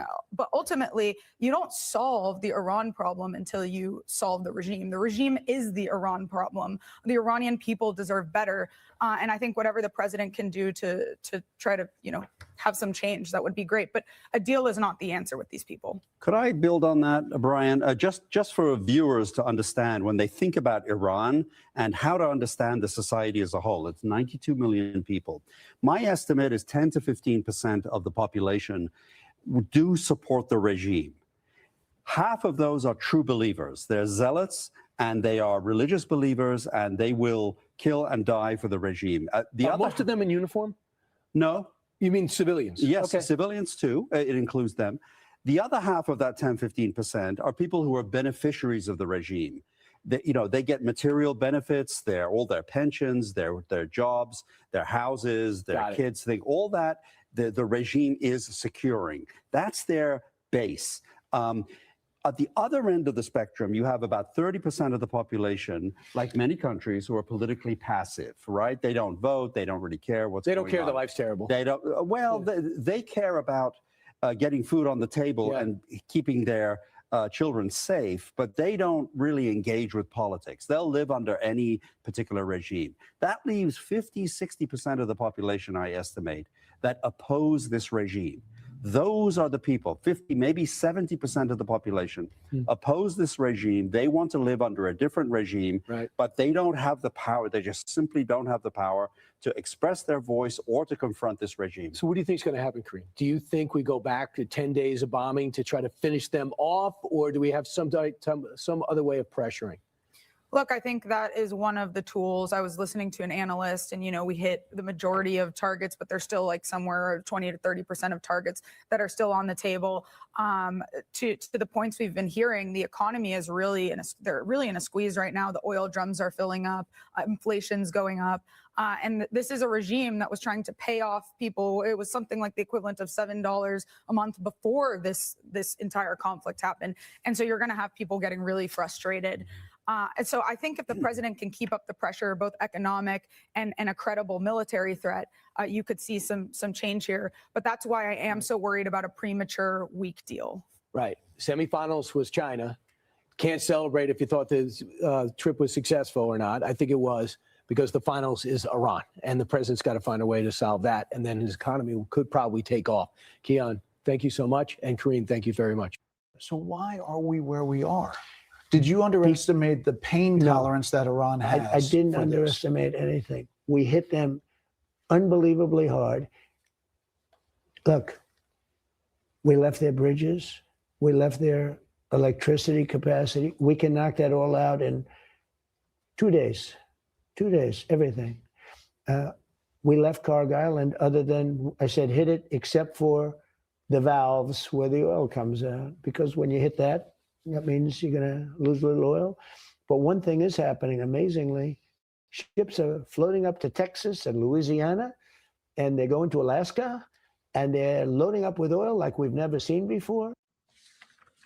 All right. So with that, U.S. Ambassador to the United Nations, Mike Waltz, joins me now. Ambassador Waltz, always good to see you. Thank you very much for joining us. We obviously have a couple of big topics here. We want to talk China with you, the president's trip that just ended. Very important, very complex in the discussion around that. But let's actually start with what Mr. Araghchi just had to say there. And let's play one more piece of sound. So this would be number one, call for number one. This is in New Delhi, India, when he was asked about whether or not the Russians would consider holding their enriched uranium. There's 900 pounds of Iranian enriched uranium in the dust, in the ground, as far as we know. Watch this. The offer which Russian officials have on the table regarding the removing uranium from Iranian territory to Russia. What is your current position on this offer? I met President Putin and we discussed everything, including the question that you mentioned. We are thankful to our Russian friends for their offer. All right, Ambassador Waltz, good to have you here. So that seems like a non-starter for President Trump. He sounds, in his interview that he did with Sean Hannity, he said, I want it. I want that dust, as he refers to it. Well, we have to remember there's no reason for Iran to have this dust, which is 60% highly enriched uranium. There is no country in the world that enriches to that level that doesn't then have nuclear weapons, because there's no reason to do it. So that's one. Number two, there's no reason, if you just have peaceful civilian aims for nuclear enrichment, to bury it so deeply in hardened military sites and then disperse it around the country. So this is the material that would amount to 10 or 11 nuclear weapons that Special Envoy Witkoff has been talking about. And President Trump is clear. It has to go. Where it goes, what we do with it, how we get there is still very much under a negotiation. But that component has to go. And then their ongoing enrichment, which we've devastated in Operation Midnight Hammer last year, but we still see them trying to reconstitute. So those are the two crux issues. And then, of course, the Strait of Hormuz. Absolutely. And honest, these are all linked to the discussions that happen in China as well, as we know. And here's a little bit of Bret Baier's interview with President Trump, the rest of which will air tonight on Special Report. This was in China. Watch. No, nothing's changed. I will say this. I'm not looking to have somebody go independent and, you know, we're supposed to travel 9,500 miles to fight a war. I'm not looking for that. I want them to cool down. I want China to cool down. But you're waiting on approving billions of dollars of weapons for Taiwan. That's right. Is that I'm moving holding it. forward? Well, I haven't approved it yet. We're going to see what happens. All right, let me switch gears so I can set that up properly, because that's not the one that I was going to ask you about, but we'll get to that one in just a moment, because this is very, very important. The news that came out of the meetings with President Xi indicated that his headline message was back off on Taiwan. The United States should not be sending weaponry to Taiwan, and if you continue to support Taiwan and its independence desires by supplying them with weapons, even though we have a strategic ambiguity policy, but we do supply them with weapons. So the president was asked about that because there's a weapons agreement that has not been fully released since December, that the United States has not released to Taiwan. And that was the question that Bret had put to the president there. He said, no, nothing's changed about this relationship. He said, I'm not looking to have somebody go independent. We don't want to travel 9,500 miles to fight a war. I'm not looking for that. I want them to cool down. I want China to cool down. Where does this stand with the Taiwan issue? Well, I think it stands where it has for quite some time. I mean, the president also said, I heard him. I understand it's important to them. He took it in, but at the end of the day, made no commitments either way, in line with our longstanding policy of strategic ambiguity. I mean, there is a whole line of thinking that if you basically indicate or tell China we won't be there, that could embolden them as well. So it's about keeping stability and peace in the Straits. It is also worth pointing out that Japan is dramatically increasing its defense budget. The Philippines are increasing theirs. Vietnam is increasing theirs. As we've seen the South China Sea get militarized, you have 50% of global GDP flowing to the Middle East, through the South China Sea, Japan, South Korea, huge economies. So I think the president was quite clear that it is going to be status quo going forward. And every one of these arms sales to Taiwan is always vehemently opposed by the People's Republic of China. But do you think it should be released? Do you think it should go through? Because they're Well, still that's up to waiting the for president. Look, that's up to the president. I think there's a backlog of almost 20 billion that they've ordered over previous years that our defense industry is working it. through. Are these things maybe we need now for these other endeavors in Iran? And we've Well, also this is given, one of. I mean, this is where is it a supply issue to Well, any extent? No, honestly, I mean, this is where Secretary Hegseth and General Dan Kane are talking so much about revitalizing our industrial base. We have to be manufacturing here. We have to build these incredibly complex missile components. But importantly, we need the industry here in the United States to support our allies and ourselves. It shouldn't be an either or. Right. Last question on this, because it's interesting. I made this analogy yesterday between oil in the Middle East in terms of a geopolitical engine and chips on Taiwan as a geopolitical engine. It's no longer about a tiny island that China feels is part of China. It's now about a huge strategic AI hub that is territorial for either China or for the rest of the world to have access to. Yeah, but that's also, Martha, why you see the president so adamant about diversifying and bringing those supply chains home, from chips to critical minerals to refining, mining, all of it. We can't have these dependencies. Key lesson learned from COVID, and you're seeing the fabs, these Silicon Valley type fabs come into Arizona, to Ohio, and elsewhere because of his leadership. Yeah, I mean, it's very similar to the effort to have energy be self-sufficient. All of the United above: States. nuclear, gas, coal, and oil. We need all of it, and chips. But this is why the UN, we are hammering the fact that you also can't respond to a conflict by throwing sea mines in the ocean, by tolling. These international norms can't be violated. And I've got to tell you, to see the Chinese backing away from Iran after meeting with President Trump was a huge outcome of this. How did they summit. back away from Iran? Well, they said they agreed: no nukes, no militarization of the Straits of Hormuz, and you can't be tolling the Straits of Gibraltar, Straits of Malacca, or the Straits of Hormuz because you see it as a source of revenue. So that was a huge step in our direction. And you're confident that he was telling the truth, Xi, when he said that they're not supplying anything to Iran? Well, we've seen China backing away even from some of this dual use, but the blockade is preventing it one way or another, and the blockade is key. Always great to talk to you. All right, Thank you very much, Ambassador Michael Waltz at the. Now to one of our favorite analysts of the Iran war here. Given that President Trump said the military campaign against Iran will be continued, he talked about it in a social post. He talked about Chinese leader Xi Jinping and the status quo. So let's bring in now that analyst I mentioned, Danny Citrinowicz, joining us from Tel Aviv, Israel. And Danny, there were some interesting comments today via the president that the Chinese president, Xi, wants to help the U.S. with Iran, wants Iran not to have a nuclear weapon, wants the Strait of Hormuz to be open and free. So do we take him at his word, Danny, or is it going to be a little more complicated than that? Hi, Jonathan. Good morning from Tel Aviv. It's going to be very complicated. China, in general terms, have no interest to help the U.S. in the war against Iran. It has an interest to preserve the Iranian regime because in a strategic competition against U.S. in the future, it needs to have an anti-Western regime in Iran itself.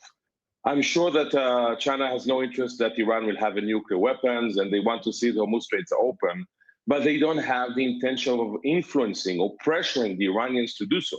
So I think that President Trump will have to solve the Iranian issue by itself and not by using Xi or China, because I don't think they will come for his help.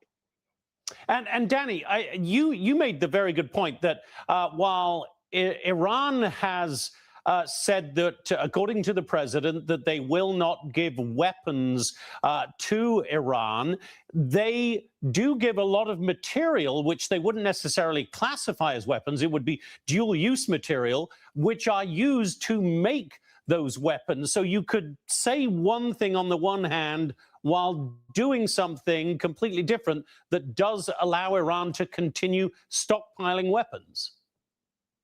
Definitely, you're absolutely right. We have to remember that the Iranian missile capacity is indigenous one, meaning that they are producing their own missiles, but they are depending on China's chemicals. Now, when you're asking the Chinese decision makers, they will say it's a dual use. It goes for the civilian use in Iran itself and not for the military side of things. And you cannot, of course, prove that. And I have a sense that they will continue doing so. China has a basic interest that Iran will be strong. Yes, it has also interest in preserving relations with Saudi Arabia and UAE, but basically there is an ideological connection between the both countries in countering the West. So I really think that where they can help in the future, I think that China will continue supporting the Islamic Republic of Iran because it has a basic interest that it will flourish and prevail towards the future. Danny, how closely has this summit been watched in Israel? How important does the Israeli government think that this is vis-a-vis Israel's situation right now? Well, definitely we're looking very closely about the summit itself because we believe in Israel that this campaign returning back to a decision point again. President Trump will have to decide whether to return back using force or trying to reach again some sort of an agreement with Iran. And I think that we assume that what's happening in China will help him make this decision, whether he can think that maybe the Chinese can pressuring Iran to continue this kind of negotiation. So there will be postponement in the decision to return back to kinetic activities or not. But I really think that we are on the decision point again. The Iranians show no willingness to compromise regarding the president request. So I think the president will have to return back and think whether using kinetics again will help him capitalize Iran. I don't think it will happen, but definitely it's a crucial point in the campaign between US and Iran.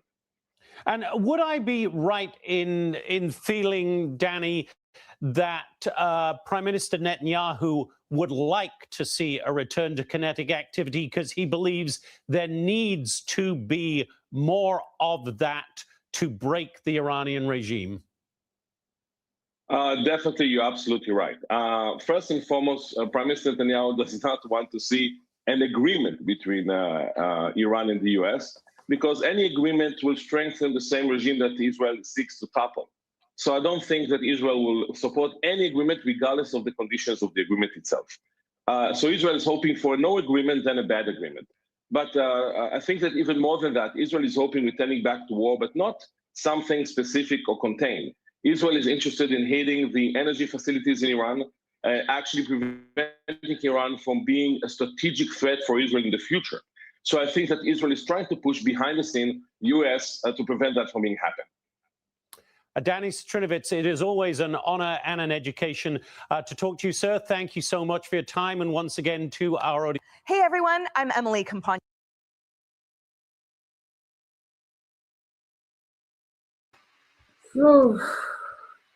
Guys,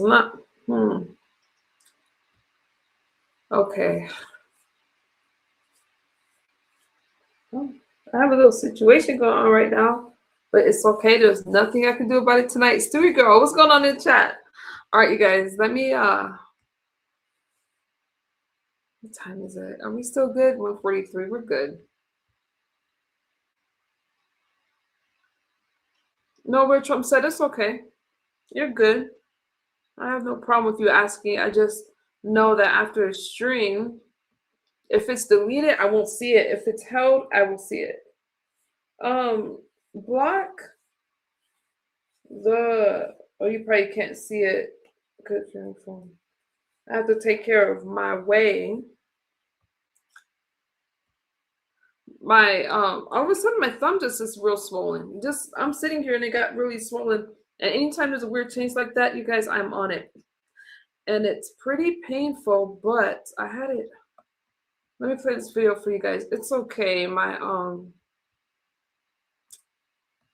have a friend here who's a doc, and he nothing I could do about it tonight. So let's see. Or I lost my concentration. I'm like, oh, all right, I got you though. So yeah. But Real Trump said, Doc apologized. I don't think it was intentional because we don't censor the chat here.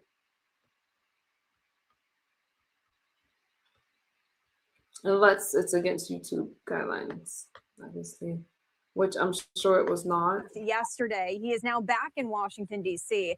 According to President Trump, Chinese President Xi Jinping has said he will not provide military equipment to Iran, which has been a central focus of these high-stakes meetings, marking this possible win for the Trump administration. Now, President Trump said he and President Xi largely agreed Iran must not have a nuclear weapon and that the Strait of Hormuz should be reopened, while adding that the U.S. does not need any favors. Now, U.S. officials have increasingly accused China of helping prop up Iran's military and economic strength through oil purchases, dual-use exports, and intermediary networks. President Trump added that Xi also offered to help end this conflict.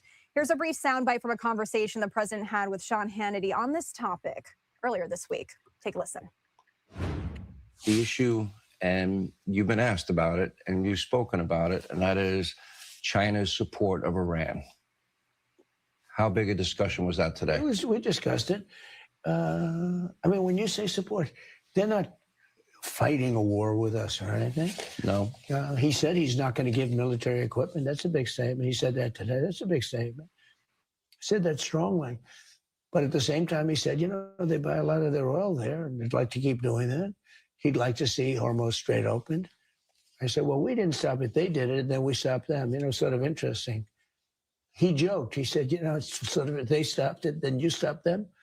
But they'd like to see it opened. But they actually closed it. He didn't like the fact that they're charging tolls. I don't know if they are or not. I don't know who would pay them. I mean, where do they put the money? The country's decimated. You know, they're charging tolls. Where's the money going? President Xi would like to.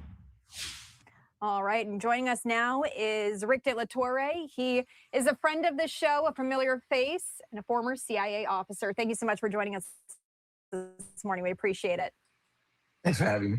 I want to start with that soundbite from President Trump and also what I shared before I brought you in here. Trump saying Xi told him China will not provide military equipment to Iran. How much of a win is this for the United States? What is the significance? Well, it's exactly what Trump loves to do. You know, Trump is trying to force China to make a choice it would rather avoid. And China has real leverage over Iran. They buy Iranian oil. They provide diplomatic cover. They give Tehran that economic oxygen when sanctions really start to bite. So when President Trump sits down with Xi and puts Iran, the Strait of Hormuz, and the nuclear issue on the table, he's speaking to one of the few leaders who can actually make Tehran listen. And now, that does not mean Xi suddenly becomes our partner. China will act in China's interest. But right now, China's interest is not a prolonged war, not an energy shock, and certainly not a closed Strait of Hormuz. Beijing needs that waterway open. It needs oil moving. It needs markets calm. That gives President Trump real leverage. And the Iranian regime has always counted on international division. They pressure the West. They threaten shipping. They raise the oil prices, and then wait for everyone else to panic. The administration is trying to flip that pressure back onto Tehran by making clear that Iran's behavior is no longer just a U.S. problem. It is now a Chinese problem, an energy problem, a shipping problem, and a global commerce problem. If China wants stability, it cannot keep giving Iran room to destabilize the region. This post here from Fox News sharing that President Trump now back in the United States. Going on at the end there to say Trump has said that he and Chinese President Xi Jinping largely agreed Iran must not have a nuclear weapon, that the Strait of Hormuz should be reopened, as you just spoke to, Rick. But of note here, the Trump administration has described China as a key enabler of Iran. Can you break that down for us? What has the Trump administration said, and why have they said it? Well, I mean, they are enabler of Iran because of just the ties that they have. Look, from the Chinese perspective, China would love nothing more than for the United States to be bogged down in Middle East conflicts for the rest of our lives because it takes up our resources, it takes up our time, it refocuses us in a region of the world that allows then China to continue to grow in Southeast Asia and up until recently very much in our own hemisphere here in Latin America. So from their perspective, the Chinese would love nothing more than for us to just be always in conflict with the regional powers within the Middle East, because that allows them the opportunity to grow and to spread. And how much pressure has the Trump administration been putting on China over its relationship with Iran? Obviously, Iran was one of those key talking points during this trip to China with President Xi. But if we go back even before this trip, how much pressure really had President Trump been putting on China over this topic? Yeah, look, no one should confuse Chinese self-interest with friendship, right? Xi is not doing favors for the United States. He's very calculating. That's tension that is where that's the kind of tension that Trump can certainly expand on and grow on. The administration's message that pressure seems to be, if you want to be treated like a responsible global power, right, then stop acting like Iran's silent banker and diplomatic bodyguard. Right. And that's the kind of right pressure point. If China wants to claim to be, this superpower that can match the United States, that can lead responsibly, then it's got to really make a choice and turn its back on, the world's largest supplier of terrorism around the world.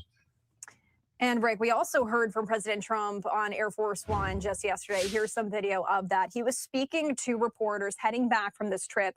He called this a possible win for his administration. President Xi also saying this was a very productive trip. What would the administration really need to see next, though, to consider this truly a breakthrough? Well, we need to see China actually put into actions what its words are, and not only that, but also make sure that those actions remain in place. I think this will go down as a historic, summit between two world leaders. What's interesting is President Trump, I think, has had the most amount of meetings of any Western leader with President Xi. So that gives him some significant insight that they know each other, that they're not starting from zero. But that also means that President Xi recognizes that there's something that he has to give back to the United States if he wants this relationship to continue to grow. So we should see some concessions coming out of China. We should see the Chinese market open up a little bit more to American goods and services. And we should see China hopefully becoming a little bit more responsible on the global theater. The good news is, right, we've got a second summit now set up for September 24th here in Washington.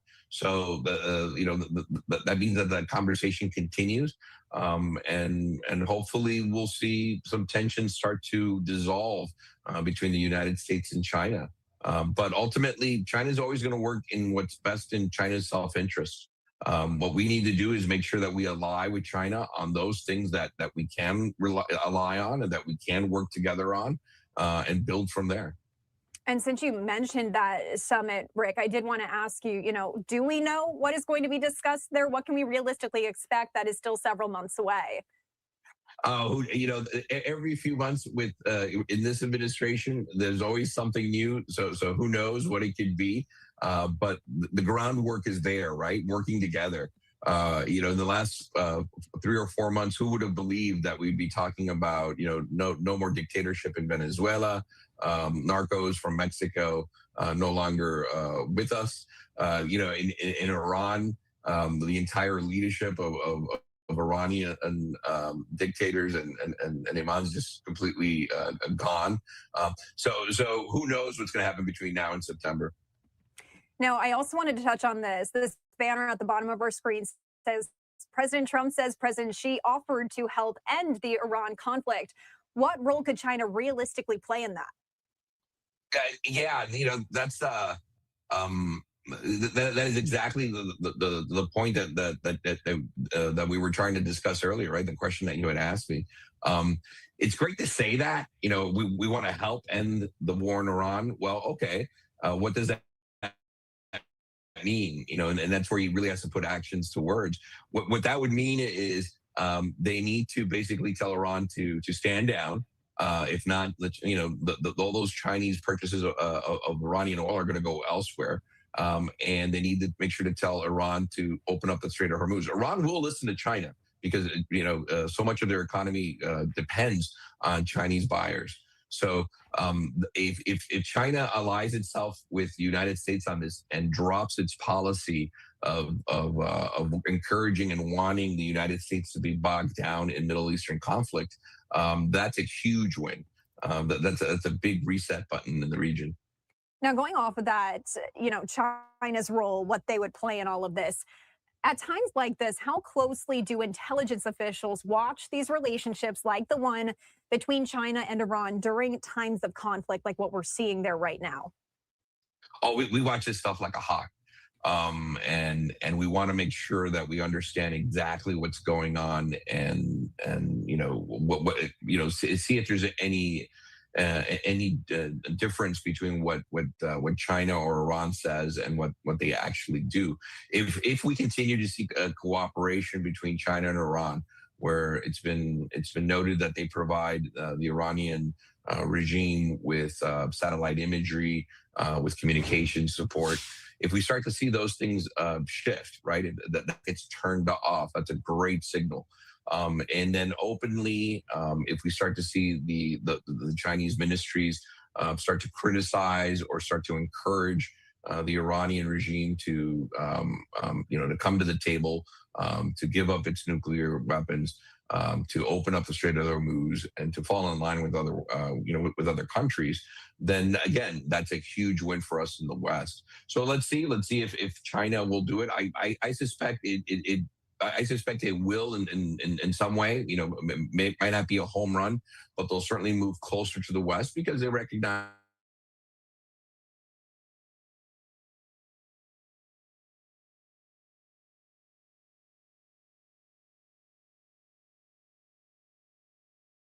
Tehran's days. And so many things happening in just such a short period of time with this administration. On January 3rd, when we removed Maduro, overnight, the United States became the world's largest supplier of oil. That shifts the global discussions, right? That means that any discussions we have with Chairman Xi or with Vladimir Putin, that's a very different thing when we control the levers of oil, and we can lower the price of oil down to $20 a barrel if we had to. On top of that, then, the conflict in Tehran took out another 10% of the oil supply that China relies on for its economy. So, when all said and done, the United States in just a few months has removed 20% of all the oil that China needs to keep its economy going. That's that's serious. That's the difference between China expanding and growing, or China getting smaller and shrinking as a world power. And they recognize that. The economy's a mess over there. Their economy is contracting. They don't have even their own birth rates aren't keeping up with the population of Beijing. So you're looking at real hard problems that are now embedded in China. And if they don't have the fuel that they need to grow their economy, that's just going to exacerbate the problem. So that's the kind of leverage that the administration brings to the table. And Trump is quiet about it, right? I know a lot of reporters tried to get him to criticize Xi, is Xi a dictator? And they wanted Trump to answer those kinds of questions. He doesn't do that. If you pay attention, right? He treats them for what it is. He's very pragmatic about it. He's very respectful. Speaks softly when it comes to conversations with them, at least publicly, right? To allow the Chinese leadership to save face. But they know exactly what the realities are, and they're going to have to make that choice if they're going to deal with Iran or if they're going to deal with the United States in the future. And I'm pretty confident they're going to make the right choice. All right. As you said, a lot to watch here. Rick De La Torre, former CIA. Okay, in case you guys haven't heard, I'm gonna put this on. I'm gonna leave you guys for a second because I have to deal with this. I'm gonna. I can't even think straight. Can't even think straight. All right, you guys. Let me put this on. If you haven't heard the news about the CDL, then I will give it to you. Don't take my word for it.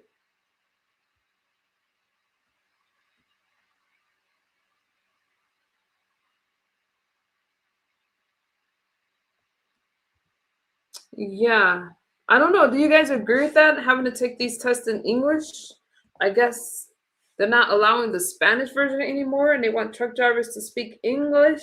What do you think? Here it is.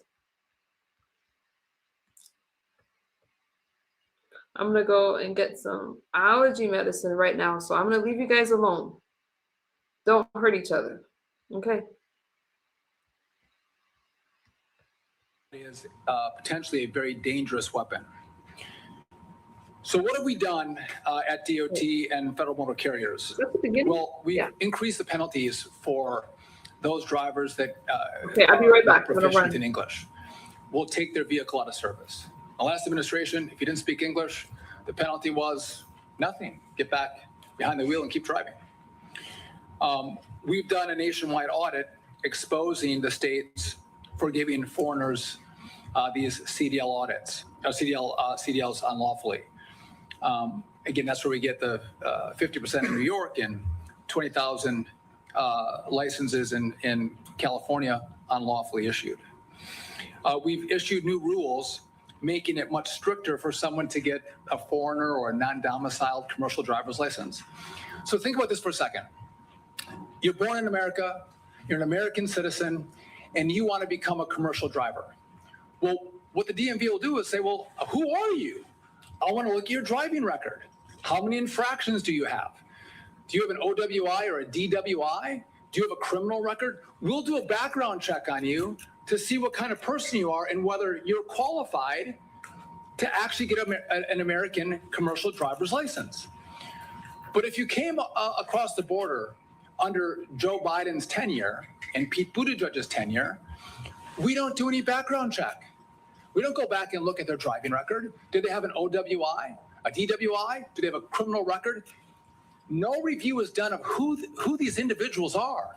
So we have zero insight into the kind of people we're giving a commercial driver's license to. So in essence, you're an American, you have one standard that's way up here. And if you've come across the border unlawfully under Joe Biden's term, the standard is way down here, unacceptable. So what we're going to do is increase those standards and make them all equal, increasing the requirements for a foreigner to get a commercial driver's license. We have shut down 7,000 of the CDL mills, the commercial driver school mills. 7,000 of those schools have been taken out of service. We're not allowing them to self-certify to tell us that they have a curriculum and a driving instruction unit that can train our students well enough to go take the commercial driver's license test. We've also set up a sting operation. We have a number of states that are partnering with us where our local law enforcement, along with motor carriers, they're going out and basically stopping our 18-wheelers, our big rigs. And in those stops, verifying their licenses, but also that they are proficient in the English language. And so that's what we've done thus far. The question becomes, well, what else are we doing? And that's the question I get often. What else is DOT and motor carriers doing? But just as a side note, you would have never thought that trucking is so complicated, and it gets to be really complicated very quickly. And I think the problem is it's just been allowed to maybe rot. I don't know if that's the right word, but it's been allowed to rot, and no one's paid attention to it for decades. And once you start to pay attention, you see that all of these bad things have been happening. And the consequence of that is that Americans get hurt. When we get on the road, we should expect that we should be safe, and that those who drive those 80,000-pound big rigs that they are well trained, they are well qualified, and they're going to be safe, but they're going to keep me and my family safe as well. And that has not been the case. So what do we do from here? If you can't proficiently speak English, right now, we'll take you out of the rig. But what we're going to do in the future is ask states to disqualify your license. Now, I would love if I had the power to revoke someone who can't speak English per our rules. I'd love to be able to revoke their license. I can't. That goes to the states. So we're asking states to disqualify those who can't speak the language consistent with our rules. In the state of California, you can take the driver's test, the skills test, and the proficiency test. You can take it in 20 different languages. 20 different languages. What we're doing is implementing a rule that'll say there's one language in which you can take your test. It's English only. You take the test in English. You can't speak English. You can't read English. You're not going to do well in the test because every test is going to be required to be given in English. We're going to have way more stringent regulations for our carriers, the companies. So we want to know that who you say you are, you actually are. Because right now it's a very loose set of requirements. One individual can get 100 different DOT numbers. We want to make sure that the DOT number is connected to an actual individual. You saw in Indiana a couple weeks ago that the individual company that had the DOT number, they had multiple DOT numbers and they were in an apartment that is not necessarily the place of business. So we're going to crack down on this. We're going to verify your physical location, verify who you are. You can't have 200 DOT numbers going to a PO box. In essence, what we're doing is shutting down the chameleon carriers. How that works, one bad actor continues to bad act as they switch from one DOT number to the next. We're going to put an end to that. And then we're going to crack down on illegal electronic logging devices. So again, we don't have a driver who's fraudulently driving 20 hours a day. Again, that's not safe. And we see a lot of fraud in this space as well. The work here is just beginning. And it has been a very thoughtful process. And again, I would love if I had the ability to change all the rules because we had all the power in the federal government. We don't. We partner with our states. And so the DOT has a role in having smart, good rules to protect the American people.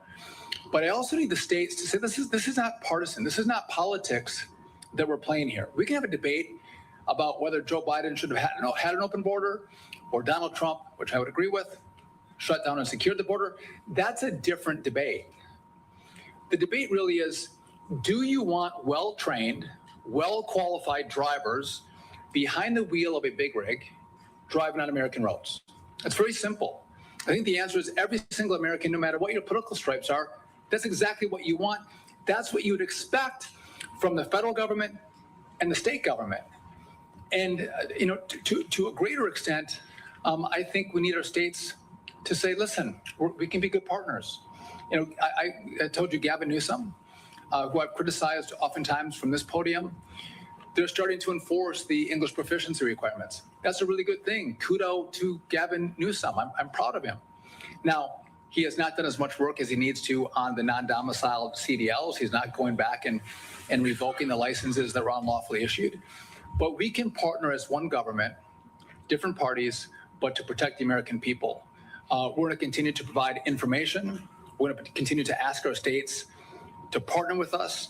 And in the end, if we do this together, Americans, for Americans, we are going to have much safer roads. And that is our mission. Protect lives, safer roads, more qualified individuals.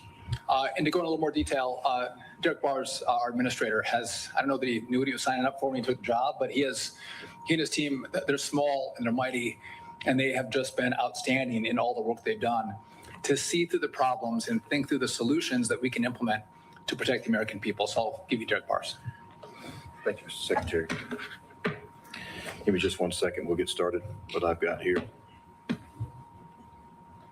So some of the things I'm going to talk about, the Secretary's already touched on. I'm going to try to go a little bit more in depth with those and what we're doing at FMCSA to really strengthen the industry. And we've got to hold every link in the chain accountable as we move through this entire process.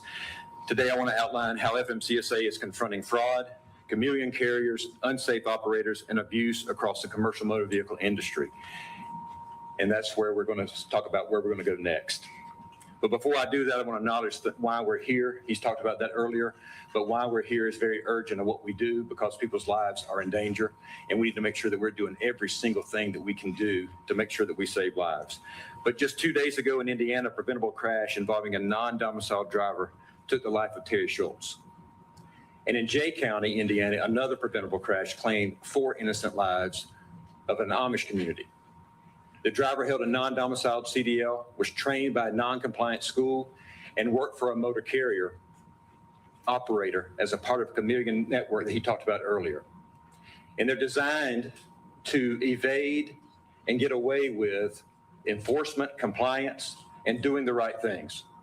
This is not an isolated incident. It exposes serious vulnerabilities that we have in our system that we're going to be addressing, and we'll be addressing them throughout this process today. But we've got to unmask chameleon carriers.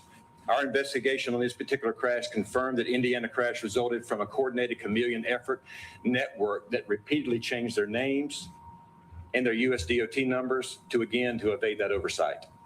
Following the crash, our FMCSA investigators placed 3 of these carriers out of service in record time. We don't have time for this. And I want to make a statement to these folks that are listening. We have people that are going to be investigating this, and we're going to put you out of service, and we're going to do it quickly as we can within the rules that we have and the tools in our toolbox. This network is not unique. FMCSA has identified similar chameleon carrier operators nationwide, and we're actively investigating these with our federal and state partners, and I want to thank them for what they've done and working closely with us side by side on these investigations.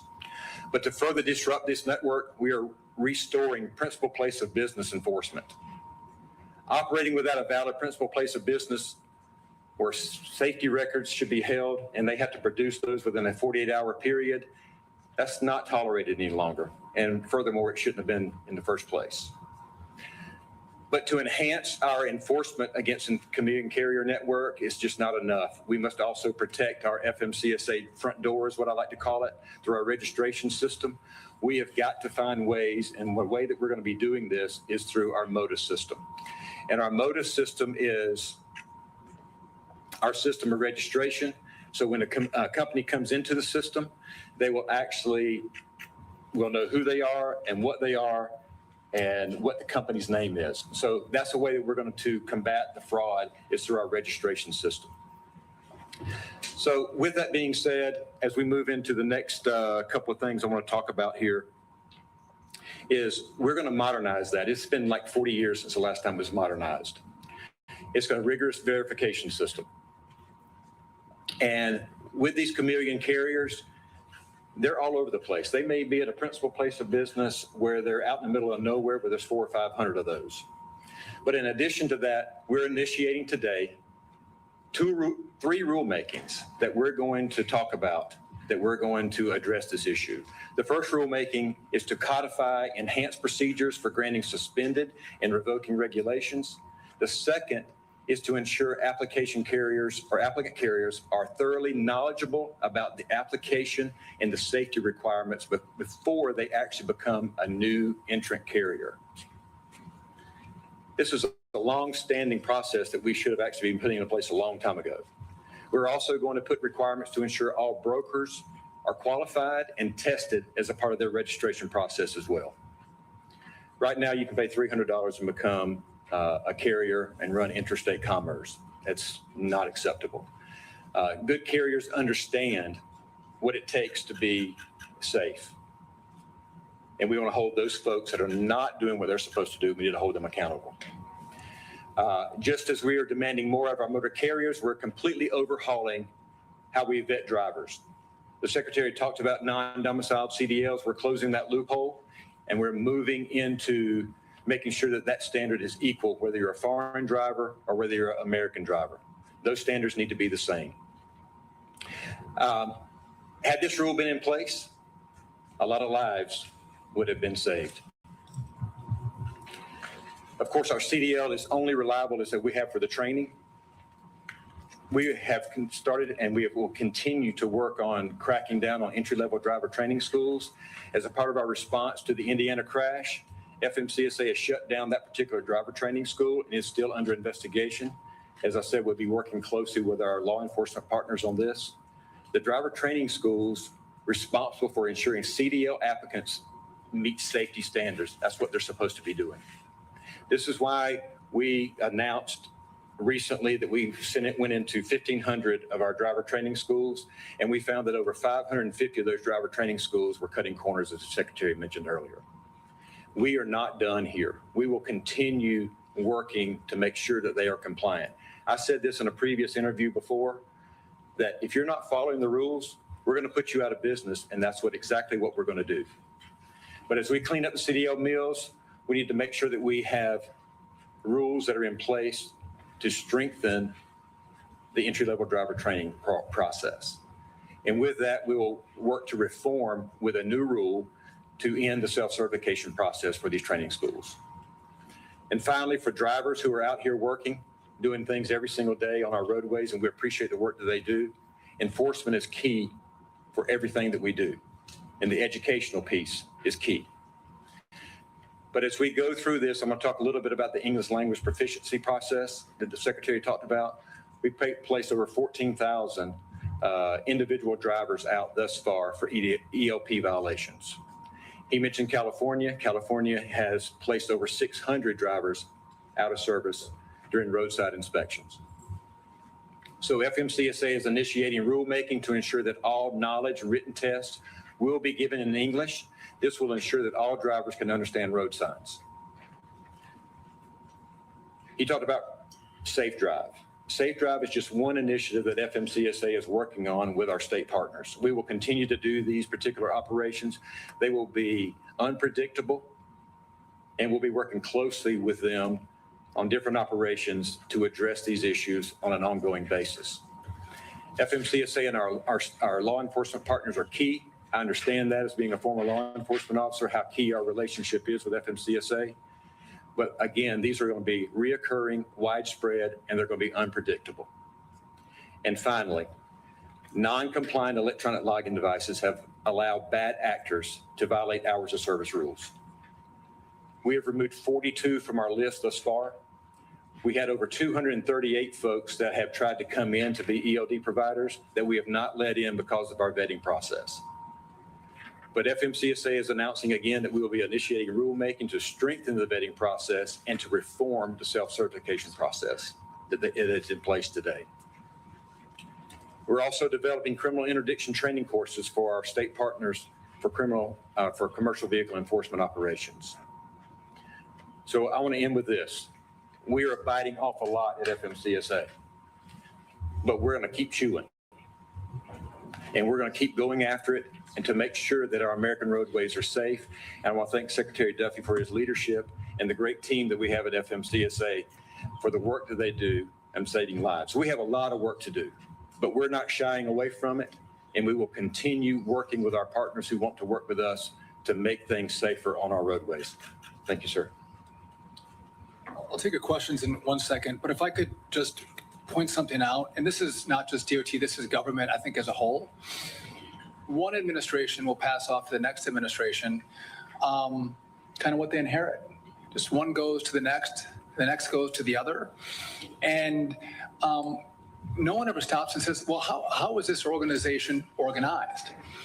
What rules do we have in place? And what do we have to do in this administration to fix the problems that exist? I've talked to you all about air traffic control.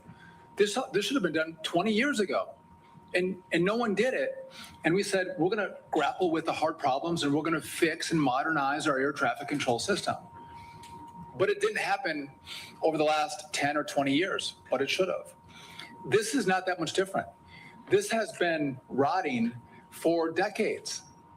And we are not going to pass these problems off to the next administration. We are going to fix the problems that exist today that you report on, that you all see, but also the problems that you don't see, that we see internally, we are working to fix. And I think that's important because these things, bubble up, and because of the years of neglect, bad things have been happening for way too long. And to get our hands around it takes a little more time.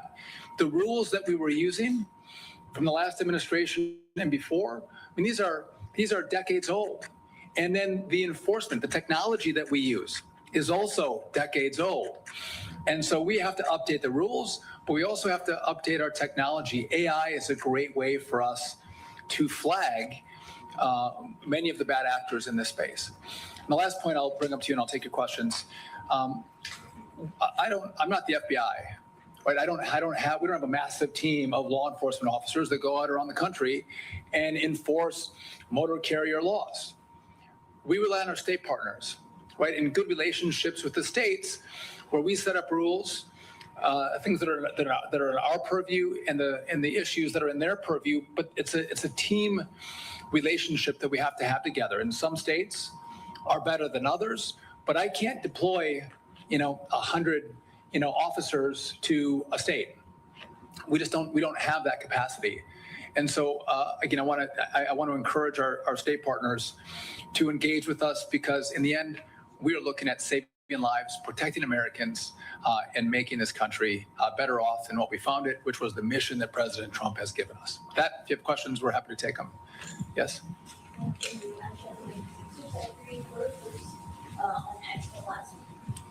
Sorry, thank you. Aisha from NBC. Your post on X over El Paso airspace closure from last week has been widely discredited and didn't add up. Would you word it differently today? Did you get it wrong? Well, I use information that I get, but I'll tell you this, in regard to El Paso, we have a briefing next week on Capitol Hill, and we're going to go through that briefing, talk to the members of Congress, and I'm sure we'll have additional conversations after that. But this is on trucking. Thank you. Alexandra Scores to CNN. As kind of a follow-up to the El Paso situation, just wondering if you could break down whether or not there was a lack of communication among those involved, or what really went down? No, I don't think there's a lack of communication. But again, I think what I want to do is make sure that I have the Hill fully briefed about what happened, what information everybody had. That's important for the Hill to have that information, and that's going to happen next week. And I'm sure we'll have additional conversations after that. But listen, we have good partners. I'm friends with all the players that are involved, from Marco to Pete to Christy. Like this, we all know each other well, and we all communicate well. So, but I want to wait, and we want to talk to the Hill first, and I'm sure we'll have additional information that comes out. Was it a mistake to close the airspace? No. Anybody else? Anything on trucking? Get a trucking question? Great. Hi, Noelle Fletcher. I didn't think I was going to get an El Paso question today. No, of course. Appreciate Hi, that. Noelle Fletcher from ABC Transport and Topics. Can you explain what the criminal interdiction training is going to be about? Yeah, so over the years, FMCSA has created, like they used to call it DIAP, Drug Interdiction Program. This one is going to be criminal interdiction, where we can train our law enforcement partners to better interdict criminal activity that may be run across our highways in commercial motor vehicles. It's not just drug related. It can be human trafficking. It can be anything criminal that we will be developing a training curriculum to help our state partners. All right, I wanted to bring you as much of this press conference from the DOT. This happened earlier today in DC. But we do see Secretary Hegseth. Let's listen in.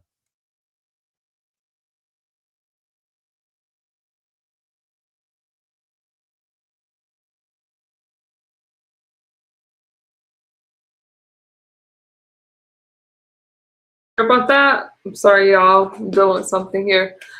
As much as I love Secretary, I love Hegseth, but not tonight. I showed that one to you guys already. And you know that.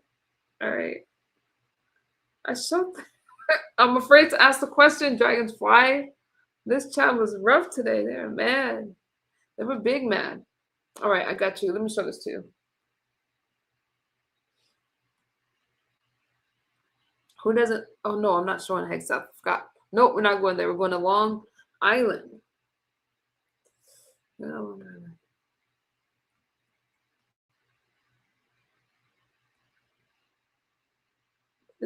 Claude, I was wondering what you thought about this. Gave the union everything your they neck of the said they woods, wanted in Claude? terms of pay, and that to him it was apparent the unions You're on always strike, intended to you walk out. guys. Now, the strike will force the roughly 250,000 people who ride the system each weekday to find alternative routes into New York City from its Long Island suburbs or to work from home. That means more cars on traffic-choked highways and longer work commutes. Now, around midnight, we heard from the strikers as well as the leaders working to come to this agreement. Let's share is a both big of those deal comments for with that you now area. on Live Now from Fox. Any area. Look at this.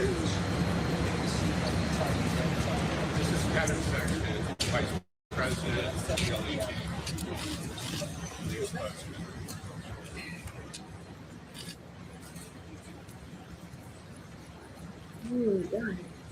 Good morning. My name is Kevin Sexton, Vice President with Brotherhood of Locomotive Engineers of Trayman. I also serve as spokesperson for the Long Island Railroad Bargaining Coalition. Joining me is Michael Sullivan, General Chairman from the Who's Brotherhood doing of Trump spot? You guys, I'll be back. General Chairman of the Brotherhood of Locomotive Engineers, Jeffrey Klein, the IBW, Sean O'Connor from the IM, and Nicholas Peluso from the Transportation Communications Union. Regrettably, as of 12:01 a.m. this morning, we are striking the Long Island Railroad.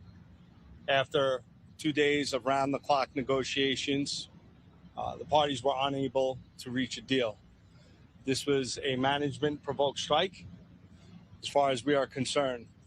Okay, late in the 11th hour, the railroad decided to throw healthcare contributions for new employees, which was never discussed in bargaining. There were things that we had tried to talk about that they had previously discussed, and they flat out said they weren't interested. We're far apart at this point, and we feel it's unnecessary because we went through the process. 2 independent presidential emergency boards. This is something that the MTA Long Island Railroad chooses to ignore, despite what the rest of the railroad industry relies upon. Okay, next month, the Railway Labor Act will be 100 years old. This law is tried and true to our nation, and it serves our nation very well. However, and regrettably here, the MTA doesn't agree with that. With that, I'll take a couple of questions. Wages in the 4th year. We were negotiating. We were willing to move down a little bit, but there's a far distance. Again, when I say the Presidential Emergency Board, there was a recommendation. There was 2 recommendations, and they came down. They started at 3%, whereas the Presidential Emergency Board 253 was 4.5%, and 254 was 5%. We have not scheduled another round. We do not know the duration of this strike at this time. Kevin, what was the change that they wanted to make to the healthcare contributions? And can you tell me how far apart you were at the end? Well, so how do you cost something like that out in the 11th hour? It's never been discussed. You know, we've been asking the railroad to negotiate now for some time. Our meeting after PB 254 issued its recommendation, our first meeting was on March 20th. And it took until after last month's board meeting to get an impromptu meeting with the company, all to arrange a date for a subsequent meeting. We met with the carrier several times over the last week and a half, but honestly, I don't believe that they were serious until yesterday. And again, we had to make up all that gap. We had to close that gap. Rather than starting at a place that was around the recommendations of the board, they started way, way lower, which is their right, but hence we're here talking to you all this morning. And if I could add to that, though, to come in this last hour with such draconian cuts to new hires is really reckless. As it is, they have staffing issues and retention issues to begin with. So this does not encourage employment.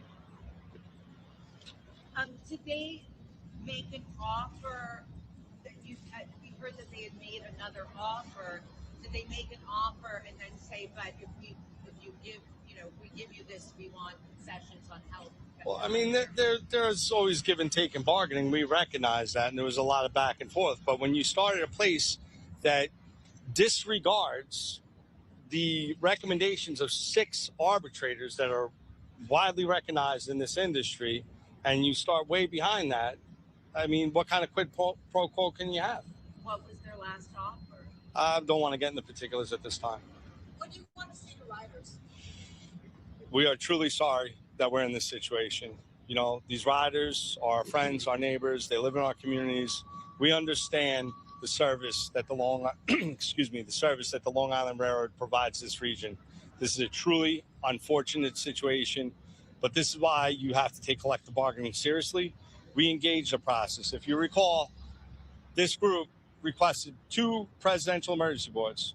Back in September, the Long Island Railroad was gearing up for a strike when the governor of New York State or the carrier, the MTA or Long Island Railroad, had the ability to exercise their authority. And again, in January, we requested the board. We did everything in our power to prevent this from occurring. We stayed here late in the game, but it just didn't close it. So, you know, we got to do what we got to do for now, and then give them some time to meet. Nick would like to say something. I just want to say to our riders, like Kevin said, you know, we're sorry that it comes to this, but I want the riders to know. I want our employees to know. I want our members to know. I want New York to know that we did everything we possibly can do to get a deal done today. We've been camped out here at their headquarters in their house trying to get a deal done. I want the ridership to know that we did everything in our power to get a deal done. Are you worried that riders' sentiment Jeff, you want to jump in? is not going to be on your side in this economy when other people are struggling and not getting 3, 4, 5% raises at the time that people are going to have sympathy for your fight? So, do you want to answer or you want me to answer? I think the average New Yorker can identify with our struggles as well. We're confident. You know, we have their support, and you know, every hardworking New Yorker goes through the struggles of inflation, and they understand that, and they appreciate that. So we're confident. Once again, though, we didn't want to come to this. These are people, our neighbors, people who live in our communities. But unfortunately, we're here, and it's the MTA's strike. It's MTA's management strike, not ours. Yeah, but you said that no talks were before we go any further, Bill, I wonder if you might want to tell people where picket lines are going to be in the morning. If we have some, they're already set up. If you want to shoot some B-roll after this, or picket lines are currently set up at Penn Station in Ronkonkoma, and they will be commencing at all our report locations at 7 a.m. tomorrow morning. did the FTA make an effort to schedule talks for tomorrow? No. The parties will be in contact. Would you like to say anything? Sean, would you like to say anything? Like everyone else said, we've tried our best, you know, for our members, for the riding public. We thought we could get to an agreement. We were clear the whole way through what our issues were, what we wanted. There were no games on our part, but you know, the MTA and the Long Island Railroad were not willing to recognize that, and unfortunately, that's the position we're in tonight. So you want to say it? Yeah, I would just add that we're really frustrated. Yesterday we arrived early in the morning. It was all smiles and handshakes from their bargaining team. It kind of signaled to me that it was going to be a good day and we were going to get something done. Extremely frustrating that they barely moved, and this is where we are. Thank you. One more question. You know, just so the public knows what we're talking about monetarily, you know, if you were able to get this pay increase, you know, what would the average salary for your workers end up being? Or what would the starting salary be? I haven't factored that in at this time, to be quite honest with you. Right. Well, let's say it's your union. I listen. I've been in a bargaining for 2 days straight with no windows. I don't know the numbers off the top of my head. Please You don't excuse know me. what your starting salary. Not when you compound in the 3-4 years, and we don't even have a 4th year negotiated yet. So I can't answer that question for you respectfully. We have a press release that is being sent out. You're probably already received it in the last couple of minutes. You have it. We have presented. For these guys, they're a very long We're good. day. We'll be on the picket lines in the morning. As I said, there are a couple that are already set up or deal set, including at station. But we'll have a lot more information to report in the morning. But I think for now, they're probably covered. Thank you all. Have a good night. Thank you, guys.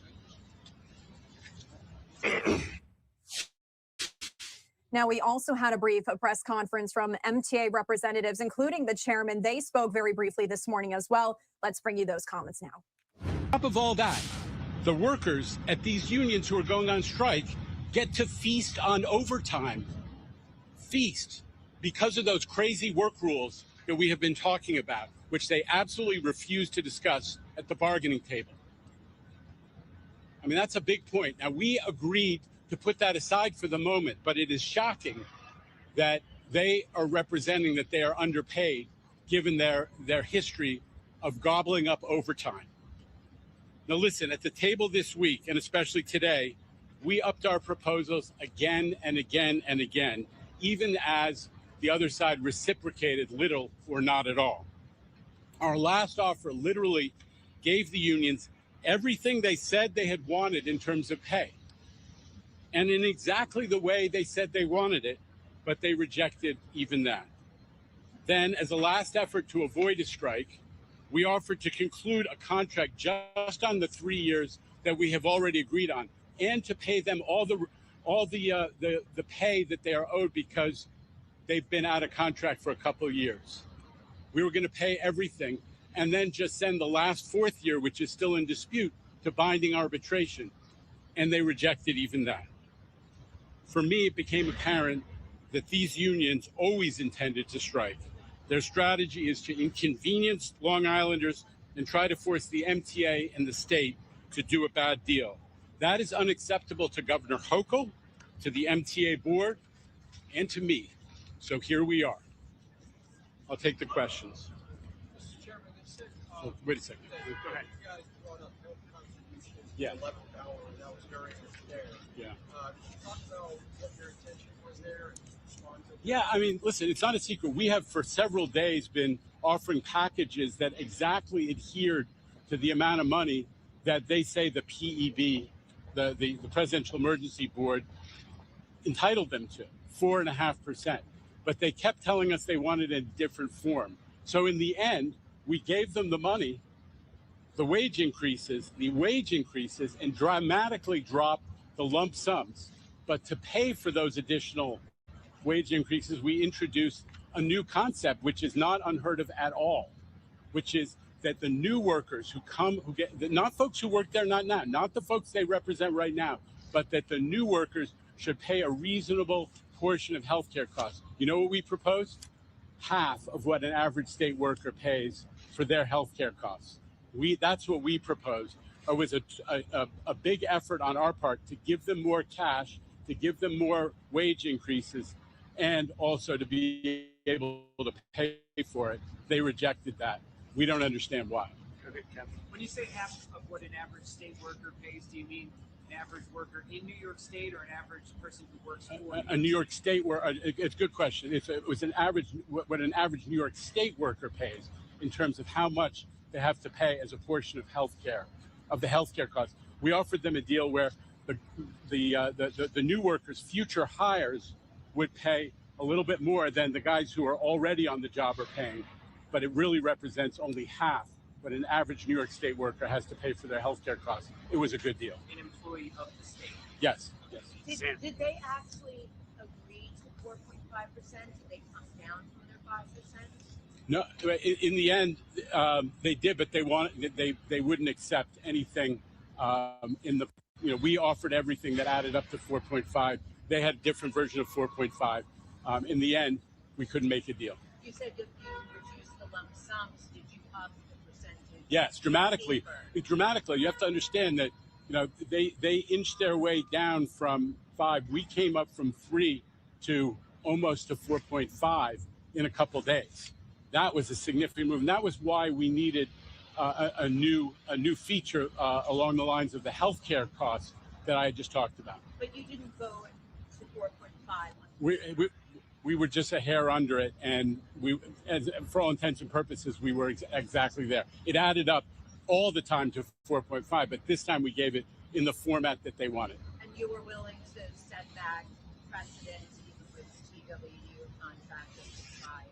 Yeah, but the key point is the whole package made sense vis-a-vis the MTA budget, and that's why getting a more reasonable contribution in the future, not today, but in the future for healthcare costs was so important. And we were trying to meet them. And importantly, what we offered would give 4.5% to every worker that they represent right now. It had no effect on anybody that they represent right now. And that's the key feature. Anybody else? Well, there's nothing planned right now, as you can imagine, when talks like this break off. But we'll see what happens in the days to come. It's been a long couple of days, but listen, the bottom line is we have spent years putting the MTA back together again. Better service, more safety, more service, fixing the system, and that has, and preserving financial stability and our ability to keep fare increases low, only 2% a year, and continue to provide more and better service. That is essential. We're not going to compromise that. That's why we couldn't cave into what apparently they wanted. What's your level of concern about the community? You decide. Level of concern about what commuters may have to endure on Monday? Because it sounds like you guys are still very far apart. No, listen, honestly, it's really up to them. We met them, as I've said a couple times, we met exactly what they said they wanted. So we don't think we're that far apart. I really want to be clear about that. But it's up to them how long the strike goes on, really. It's their decision. We're not locking them out. They're deciding to go on strike. They're putting New Yorkers and Long Islanders especially through this. And we're hopeful that, it'll be a short strike, but we have to see. It's not in our control right now. Thanks, guys. All right, thanks. Once again, those were MTA representatives as well as strikers as they held 2 separate press conferences very early this morning around midnight. This is from the Long Island Railroad saying service is suspended until further notice because of a strike. Avoid non-essential travel and work from home if possible. We will have limited shuttle bus service on weekdays for essential workers and those who cannot telecommute. Find out more about travel during the strike here. And you can head to the Long Island Railroad's X page if you like more information on this. Also, that link there in the bottom of that photo says mta.info/LIRR strike or call 511 for more information. Did she say Transportation X? Is that what she said? I wonder what. Oh no, we're not. Oof. We had enough left-wing media for today. I wonder what. That's crazy, but you guys gotta stop blaming Donald Trump for everything. Okay, some of you just are ridiculous with that. Oh God, some of you are just ridiculous with that. What are you gonna do? You can't always blame Donald Trump. Hold on. I think I lost my video. I think I lost my video, guys. Oh no, it's here. I think, did I show you guys this one?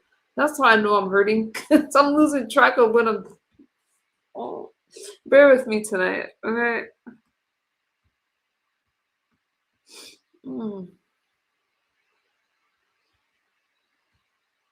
I don't know where I was taking you guys, so I'm hoping I didn't already take you here. Did I? Zero. Sorry. Now, former Deputy National Security Advisor Victoria Coates. Victoria, the Chinese readout on the Trump-Xi meeting did not mention Iran, not once. What do you make of what's been said, particularly about the Strait of Hormuz? But does the U.S. need China on I'm Iran? not really tired, but maybe I Well, am. Dagan, good to be with you. No, we don't need China on Iran. It would be useful to have China put pressure on Tehran.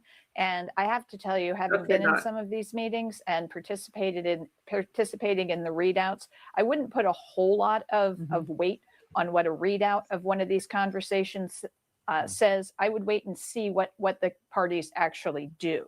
And so if Chairman Xi is serious, and I think what he's most serious about is getting the crude he's already paid for out of the Gulf, not paying an additional toll for it, and then potentially finding a more reliable seller in the United States. That's fine with me. I certainly don't want China to become such a big customer that we're dependent on them. But if they want to take some of our cargoes going forward, that's just fine. And we're a better source for them than the Iranians are. All right, so if you don't put a lot of weight on kind of the readout of these talks, Victoria, what do you put a lot of weight on? What are you seeing happening right now that tells you something either about where negotiations are going, what America's going to get, or what China's prepared to do? I would put a lot of weight on what Secretary Bessent said, because apparently the lights are going off on Kharg Island. As Dagan was just saying, there's no activity there. They're having to ration electricity. And we're even seeing these weird oil slicks in the Gulf, as if they're dumping oil. I'm sure all the far greens are going to be complaining about that at some point. But this is becoming a very dire situation for Iran, and it's going to feed into their broader problems. We were talking last week about 1 million jobs. Now it's 2 million jobs. 3 million jobs potentially have been lost in Iran. What is going to happen to these people? What are they going to do? What are they going to eat, especially if you start turning their lights off? So even as the president's in Beijing, inking good deals for the American people, what's happening in Iran is getting significantly worse for the regime. But no oil flow until Iran agrees to no nuclear weapons or whatever deal we have put on the table. That's just my opinion. Cuba accepting $100 million in U.S. humanitarian aid, Victoria. This just was breaking this evening. What do you make of this? Well, this $100 million has been on the table for some time, and it puts the lie to all the folks who say, oh, the United States is torturing the people of Cuba. No, what's torturing the people of Cuba is the Cuban Castro regime, which is still in place. And so the United States has always stood by the people of Cuba. We are here to support them. We want them to have food, power, and all sorts of prosperity and security. The island should be incredibly prosperous. And so this isn't surprising in any way, but I think what you're going to see is the administration keep the screws on in terms of additional energy going in, the sorts of things that fuel the industries that supply the regime. That's not going to go in. But humanitarian aid for the people of Cuba, I'm fine with that. Okay, so we had a huge debate about foreign aid right at the beginning of the second Trump administration. Secretary Rubio led that. So it's clear to me that he's not the kind of guy who wants to hand out money willy-nilly, all right? I know this is humanitarian and America is generous, so I don't want to take away from that, but I guess I want to press you a little bit more on the 100 million. We've got to have some expectations for what it means that we're supporting Cubans like this, Victoria. Is this part of a broader strategy that the administration is trying to use? Maybe you could use the term turn the screws, but to coax, to force some real change and not the same old pattern of hand out money, people are okay for a while and then it falls back into the old regime. Brian, I think that's absolutely the point. I mean, with the eradication of USAID last year, which had to be done, it was an administration, it was a department that had its value during the Cold War. It had become a far left woke sort of social experiment under the Clinton administration and then the Obama administration. We hadn't done enough to clean it up. It needed to be removed. Now, that doesn't mean there is no role for Americans, what you'd call soft power, for reaching out to people, for trying to make the United States the partner of choice. I think that's what's happening here.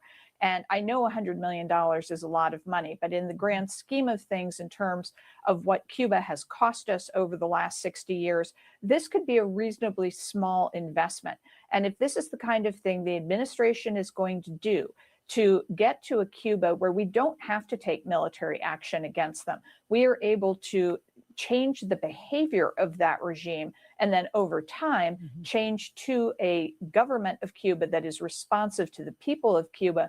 I'm okay with that investment. I agree with you. You have to watch it closely. You can't do it through these United Nations supported non-governmental organizations, which are in essence extensions of the Castro government. You have to make sure it doesn't go into those industries that fuel the elites in Cuba. But if you can do that, you can do things that will really persuade the Cuban people America is on their side.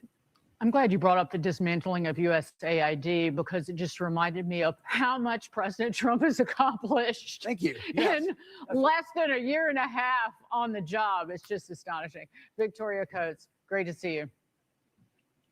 Thank you. At the end of this week, that included President Trump's trip to China. Let's turn now to the analysis of Brooks and Capehart. That's The Atlantic's David Brooks and Jonathan Capehart of MS Now. Great to see you both. Yeah, I'm nice. You? Let's start with the president's trip. He's now returned from China. The visit, most analysis seems to show, big on pageantry, kind of short on concrete deals. And David, we did see the president talk earlier about the fact that Taiwan came up with Xi Jinping, that he was pressed about it, about the U.S. arms sales in particular, and he said he wouldn't commit either way. That worries a lot of U.S. analysts looking at this. How did you look at that? Yeah, I thought the summit was a net positive. First, the phrase everybody was using was stability. And if you're going to have two world superpowers that are a set of enemies and friends at the same time, stability is a good thing. Compared to the melodrama we've had over the last year. The second thing, as far as we know, Trump did not make concessions on advanced technology that allowed China to compete on AI. And I was a little worried about that, so that seems to be good news. Now, on to the worrying side. The first is Taiwan, as Nick Burns said earlier in the program. Little waffling there from President Trump about doing the arms deal with Taiwan, and even rhetorically, a little like ambiguity, which didn't radiate strength. Second, decoupling. We really are decoupling our economies, and that's been happening over the last two presidencies, and that's necessary. We can't be so reliant on China, and if we can get goods made in Vietnam, that's better than get goods made in China. And are we reversing that? He sent this big delegation. Are we reversing the decoupling effort, which I think is necessary? And then the third worry is the long-term picture. Both sides use stability. What Xi Jinping means by stability is you Americans, you're in the toilet, you're going down, we're going to outlast you, and we're going to take over. What we mean by stability is you Chinese think we're going down, but we're rearming, we're rebuilding, we're decoupling, and we're going to be a stronger adversary. So we still have completely opposite pictures of what the future is going to look like. But on the whole, the fact that there's no drama, that we're not about to go to war with each other, I'll take that as a plus. Jonathan, how do you look at it? I was asked earlier, did the summit do more harm than good, or no harm at all, or less harm? And it didn't do more harm, but it didn't do any good. I mean, I take all of your points, David, but to me, as an American, watching the American president go to Beijing, and then hearing the way the president has been talking about it, particularly this notion, I cannot pronounce the name of the Greek philosopher that the Chinese president mentioned. Do you know what? Thucydides. Thucydides, yes. That was some high class shade of the Chinese president. Two of the American presidents standing right there, to your point about Xi Jinping feeling that China is ascendant, especially with an American president who has looked at the world in spheres.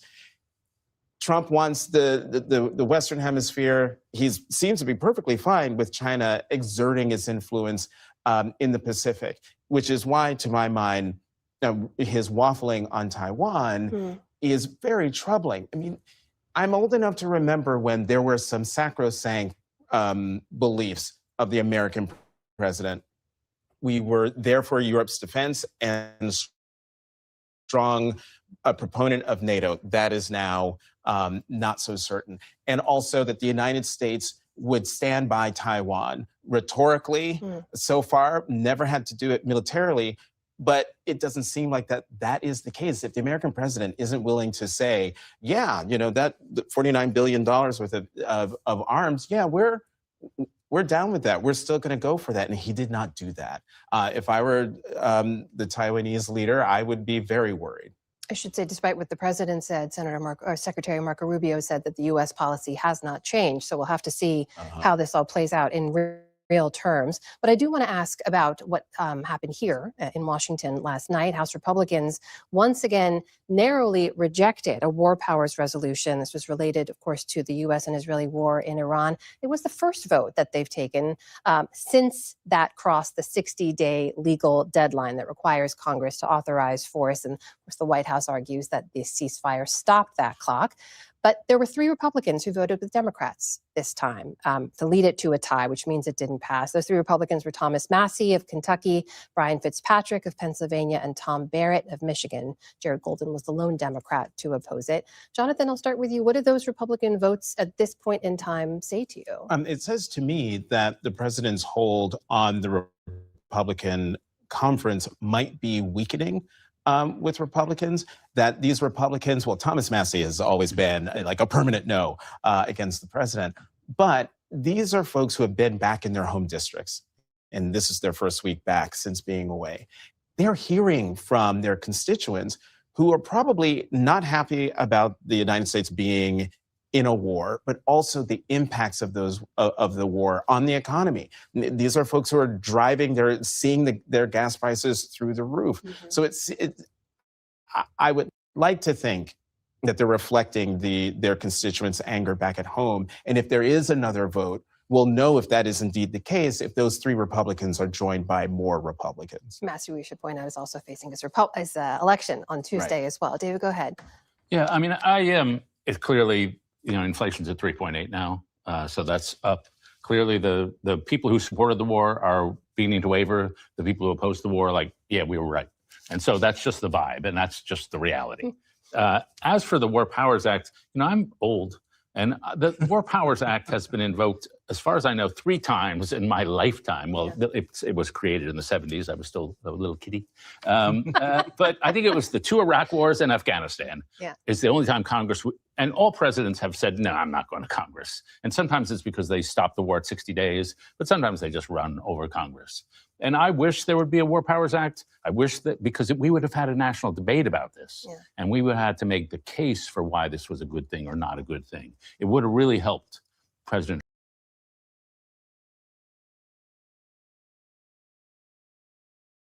What happened to my video?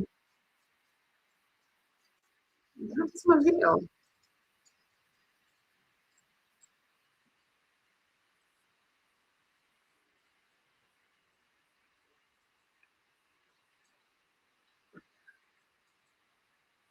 You guys can't see the video of it. What the president can and can't do, how long it should last, and at least Congress then would, at least try to establish some guardrails. But I haven't heard anything whether that's even going anywhere. Well, clearly the economic pressure is at play when it comes to how lawmakers are looking at this. Related to that, I'm sure you heard earlier in the week before he left for China, the president was asked about how much he's taking into account Americans' financial concerns right now when it comes to the policy in Iran. Take a listen to how he answered. Not even a little bit.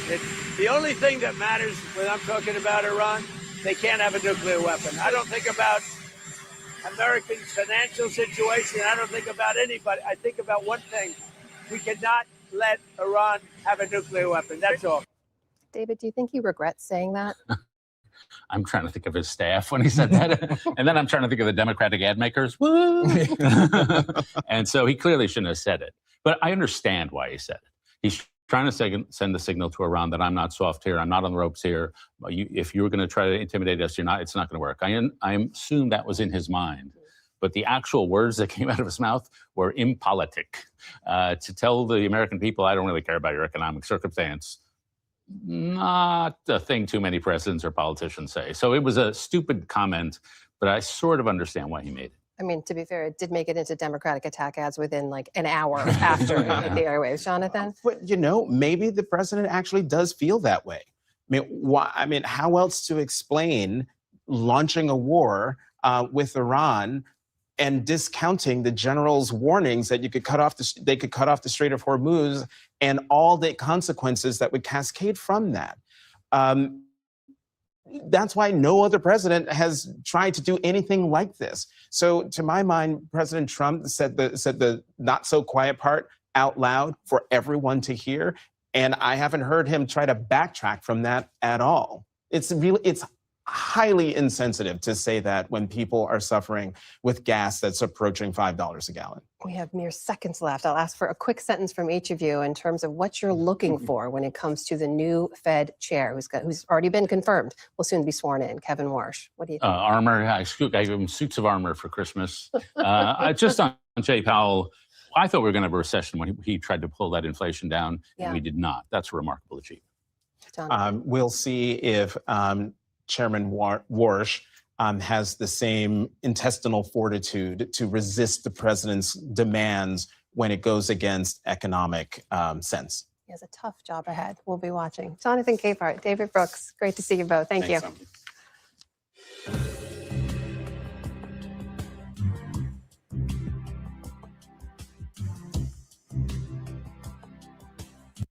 Support journalism you trust. Support PBS News. Donate now, or even better, start a monthly contribution today. You guys say that I just play Fox News. I don't just play Fox News. We are so non-biased over here. I'm always going to give you non-biased news. Okay.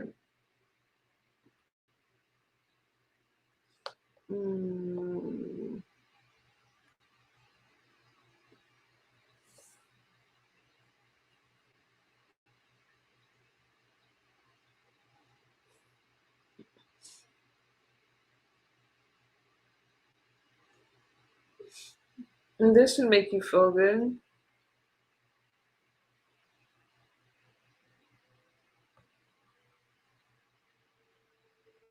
Oh, wait a minute. Do you see? There you go.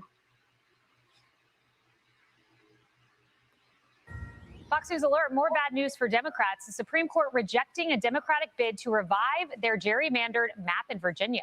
And if that wasn't bad enough for the left, President Trump just deployed the A team to get Republican candidates over the finish line.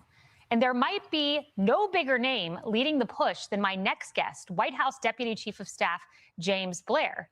Now, Politico said this, quote, "Few people will matter more in Washington this year than James Blair. He is the architect behind the redistricting battle.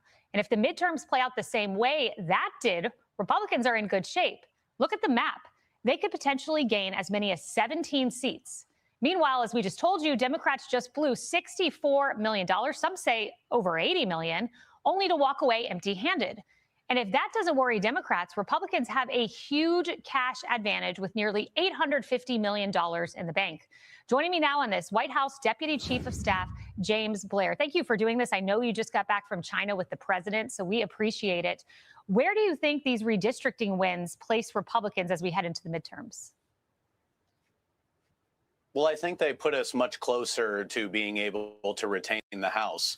And it's really important to know what the history is here. These are seats that Republicans are rightly due. If you go back to the 2020 census, there was a lot of litigation that resulted in the Biden administration being able to apportion the count that was collected before President Trump took office the last time.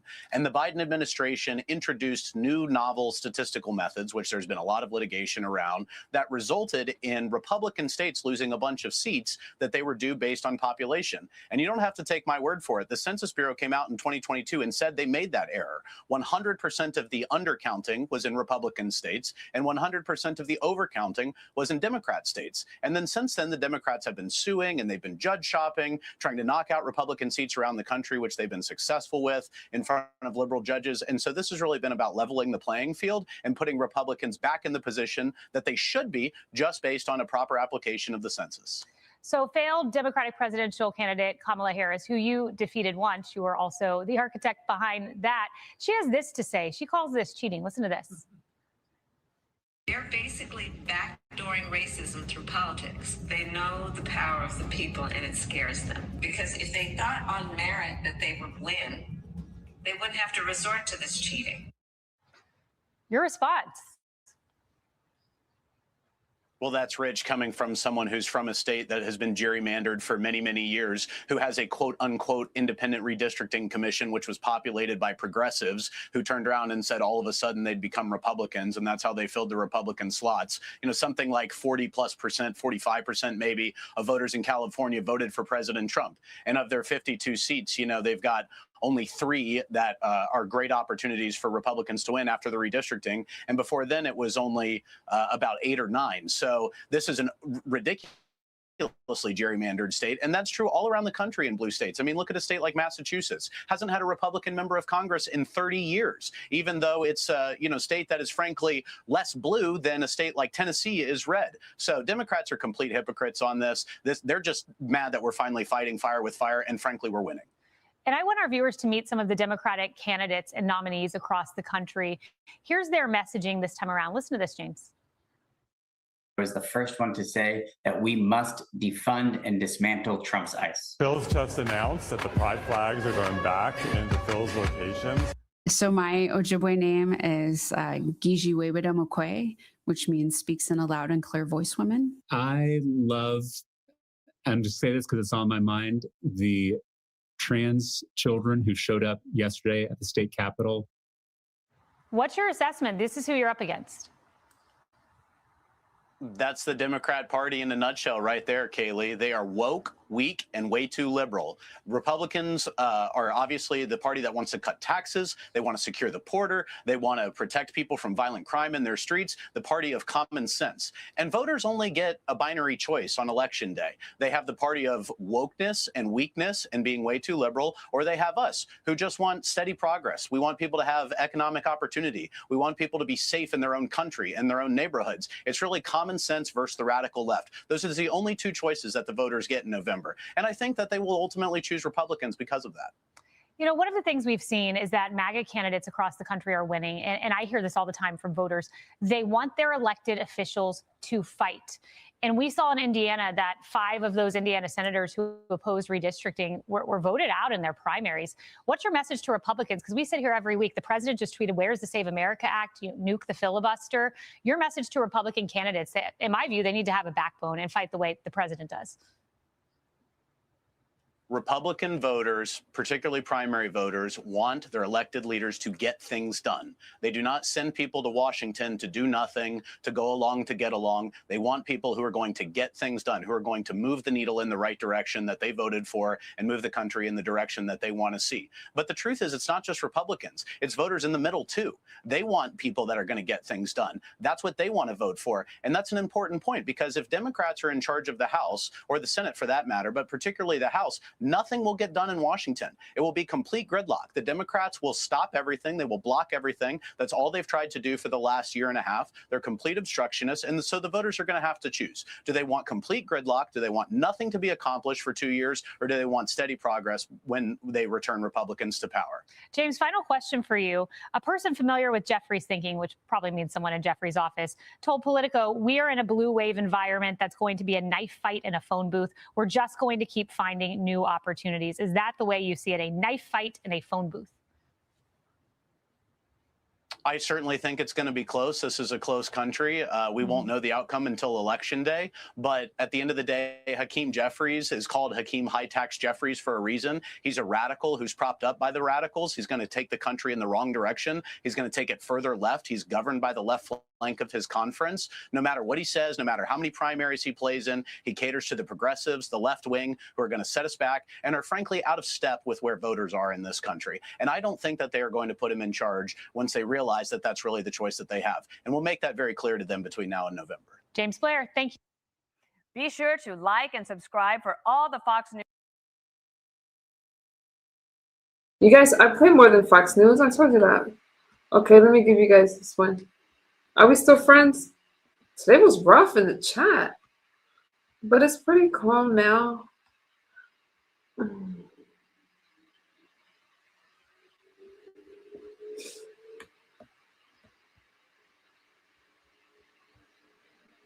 Okay, before I let you go, I'll give you guys one more.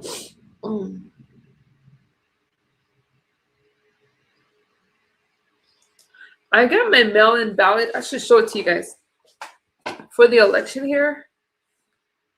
You know, I'll talk about that another time, though. Live now from Fox. My name is Alexandra Goldberg. It's good to be with you on this Saturday. Here on Live Now, we are previewing a critical primary election taking place in Kentucky. Let's head out there live. We're taking a look at Louisville, Kentucky, the state's biggest city.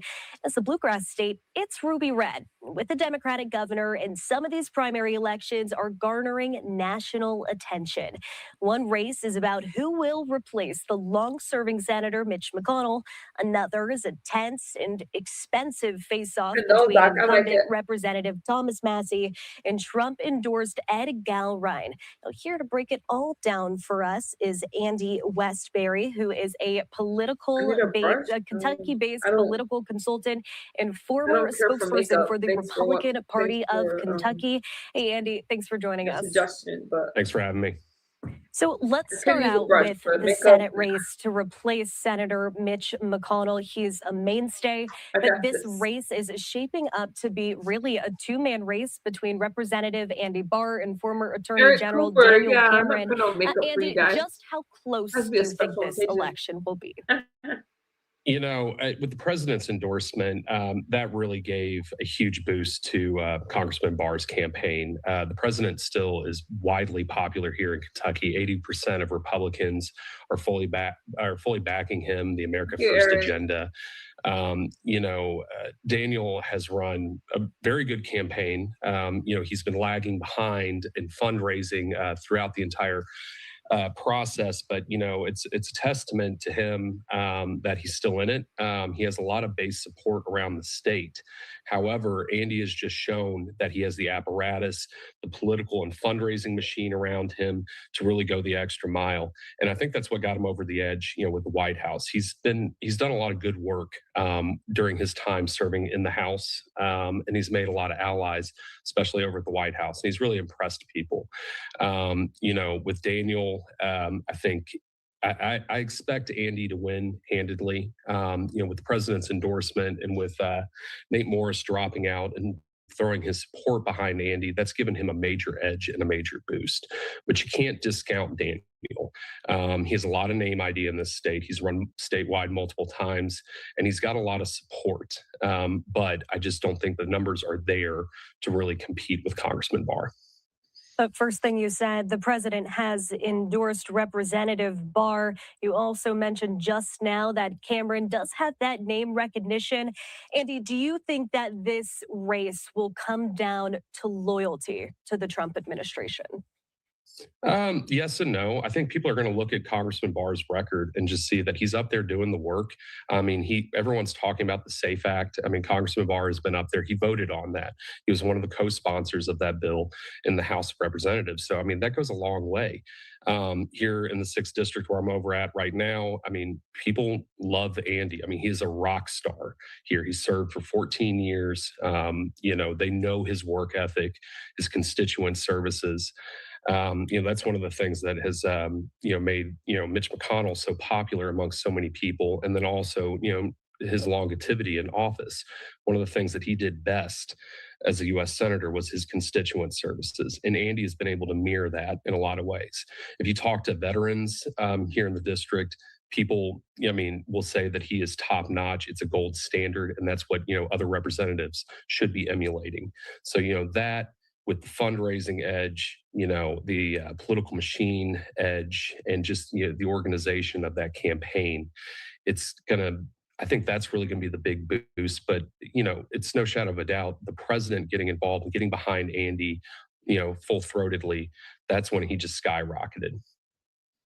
We do know that outgoing Mitch McConnell, he's been on somewhat of a legacy tour over the past couple of years. When I was a reporter in Kentucky, I covered his legacy tour. Andy, I wanted to ask you, are any of these candidates aligning themselves with McConnell, or are they really campaigning, trying to set themselves apart from the senator? Look, at the end of the day, there's not a single Kentuckian that has been more consequential than Mitch McConnell to our state, not even Henry Clay. He's brought back over $70 billion worth of allocations to this state. By and large, if you compare us to places like Texas, New York, California, we're a very small state. We're a small populous state. But, because of Senator McConnell, we've punched in the same weight class. And that is, something that I think when we look back on him in history, he's going to be treated very well. He's one of the most brilliant legislative minds of the 21st century, and nobody can discount that. For Republicans, we always talk about how amazing it is that we have the Supreme Court, and that was a group effort. President Trump nominated him, but Senator McConnell got him through. I was working on the Hill, during Brett Kavanaugh's hearings. That was a knife fight, but McConnell and his staff were able to get that nomination through. I do want to talk about some of the candidates on the Democratic slate. Former state representative Charles Booker is leading most polls in the Democratic primary for this race. Veteran Marine Amy McGrath is also a top contender. Tell us a little bit about the Democrats on the ballot, and can a Democrat win this seat? Charles has some popularity in the urban areas, but just like Amy, they're both statewide losers. They're coming off the heels of losses. There's going to be some excitement around Charles. He's a charismatic guy. He's got a lot of bravado. But when it really gets down to brass tacks, this is a very conservative state. And I think Charles running as a loud and proud, progressive. I know he's recently said one of his main focuses when he gets to Washington is going to be to impeach the president. At the end of the day, people want to see produce results. They want to see a tangible benefit for them and their families' lives here in the Commonwealth. They don't necessarily want somebody to just go up to DC and gum up the process. And I think when you start talking about, well, I'm just going to impeach the president, that's my main focus. Well, that's fine, but let's talk about economic and workforce development. Let's talk about, how are we going to make our state more prosperous? How are we going to make our residents more prosperous? And when that's one of his key messages, I think it just sort of falls flat. I do want to shift gears to now talk about Kentucky's 4th congressional district. Bear with me here as I bring up some Truth Social posts from the president, as we do know that Thomas Massie, who's the incumbent, was in northern Kentucky today campaigning, and the president wrote this on social media, saying, quote, "Word is that Rand Paul and Lauren Boebert, two very difficult and highly unreasonable Republican votes, are right now with the great Commonwealth of Kentucky, which I won by 31 points, parading around like fools for the worst Republican congressman in the history of our party. His name is Thomas Massie, and he is a disloyal, ungracious, and sanctimonious fool who almost never votes for even the best of Republican values. The man running against Massie, Ed Gowrine, is a true American patriot, a farmer from Kentucky, and a military hero. He is loyal and MAGA all the way. Vote for Ed Gowrine and wipe away the stench of one of the worst congressmen in the history of our great party. Thomas Massey. May we never have to deal with him again. And he signs off there, President Donald J. Trump, just again within the last couple of hours ago. The president writing this on Truth Social. Quote, is anyone interested in running against weak-minded Lauren Boebert in Colorado's 4th Congressional District? You remember Lauren moved to the district when it became obvious that she couldn't win in her original congressional district, the 3rd. A carpetbagger, indeed. Boebert is campaigning for the worst Republican congressman in the history of our country, Thomas Massey of the great Commonwealth of Kentucky. And anyone who can be that dumb deserves a good primary fight. Even though I long ago endorsed Boebert, if the right person came along, it would be my honor to withdraw that endorsement and endorse a good and proper alternative. Just let me know or announce your candidacy, and I will be there for you. Signing off once again, President Donald J. Trump.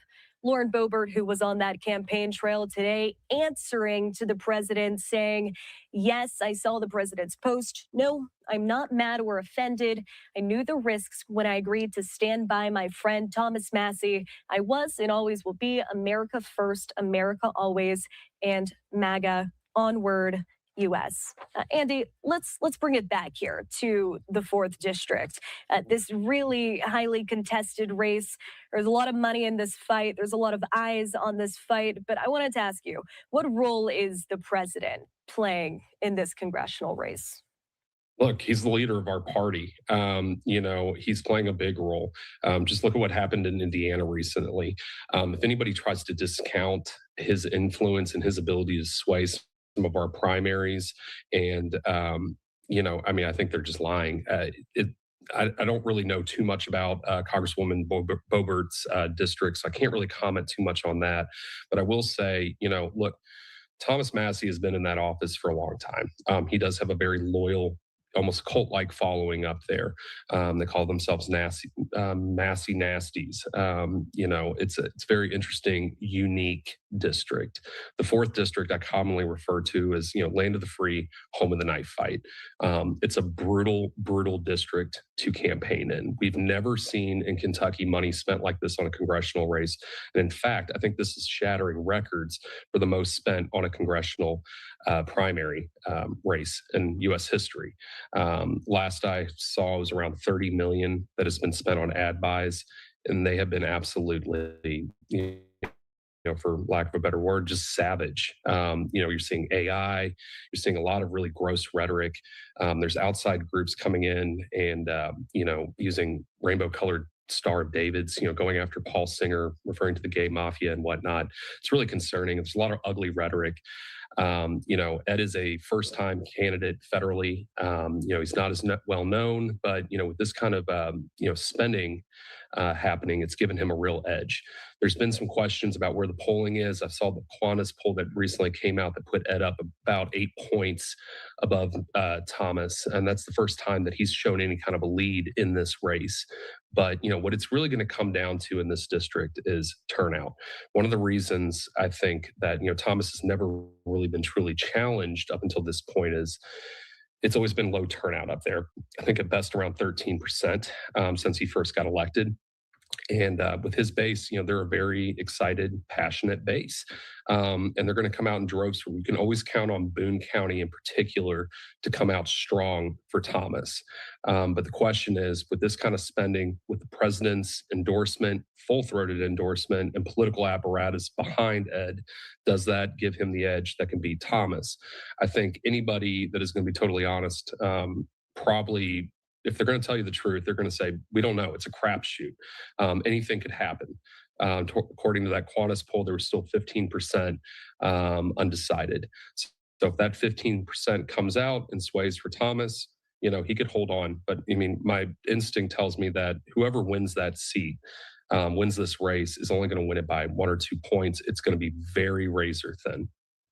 And you bring up those campaign finances. You also bring up voter turnout, 2 topics that I was going to ask you about. So I'm glad you touched on those. You also bring up the most recent poll that suggests this is going to be a very tight race. Andy, what demographic of voters do you think could make the change? Well, look, when we do, canvassing and we're polling and stuff, always our most loyal constituent base is going to be, the boomers and Gen X, 50 and up. You can't always count on the 18 to 30. It's a little bit more of an inconsistent voting block. But with the amount of spending, the amount of mailers, the amount of people that are canvassing up there, that could be night and day different. I mean, I talked to somebody who's over in the very, far end of the district in Cynthiana, Kentucky, and they were blown away. They got door knockers, but they weren't for Ed, they were for Thomas. So, Thomas is targeting out in the rural parts of the state.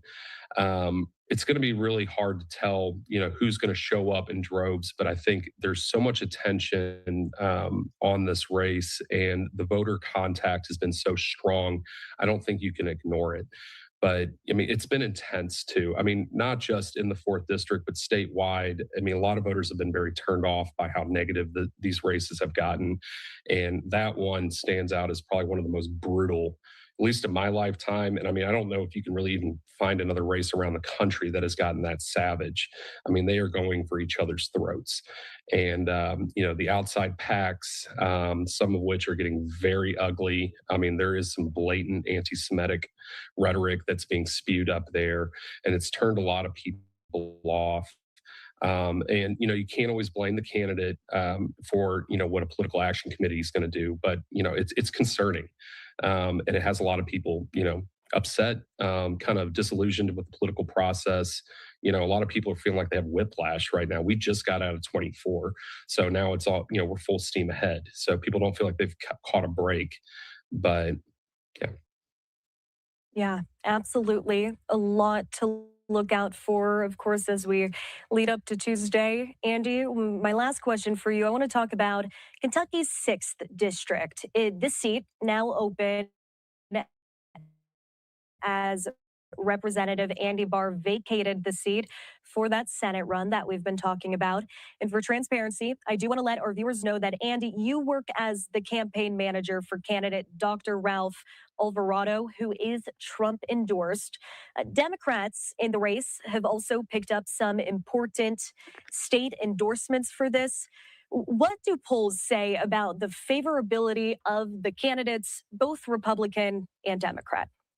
So the 6th district is the only, what I would say, purple district that we actually have in the state. President Trump won this by 15 points in 24. Andy Beshear won it by 20 points in 23, and then Andy Barr consistently wins it by about 25 points plus. So it is all over the place. It is rated as likely Republican, leaning Republican, but that comes down to candidate quality. So if you have a candidate that can message across the board, know their audience, and really be able to resonate with voters about what's important to them, they're going to be successful. With the Democrats, Andy Barr has really built up a strong following here, and a loyal base. We have a lot of generational blue dog Democrats that still have not switched over to Republican. That doesn't mean that they vote Democrat at the federal level.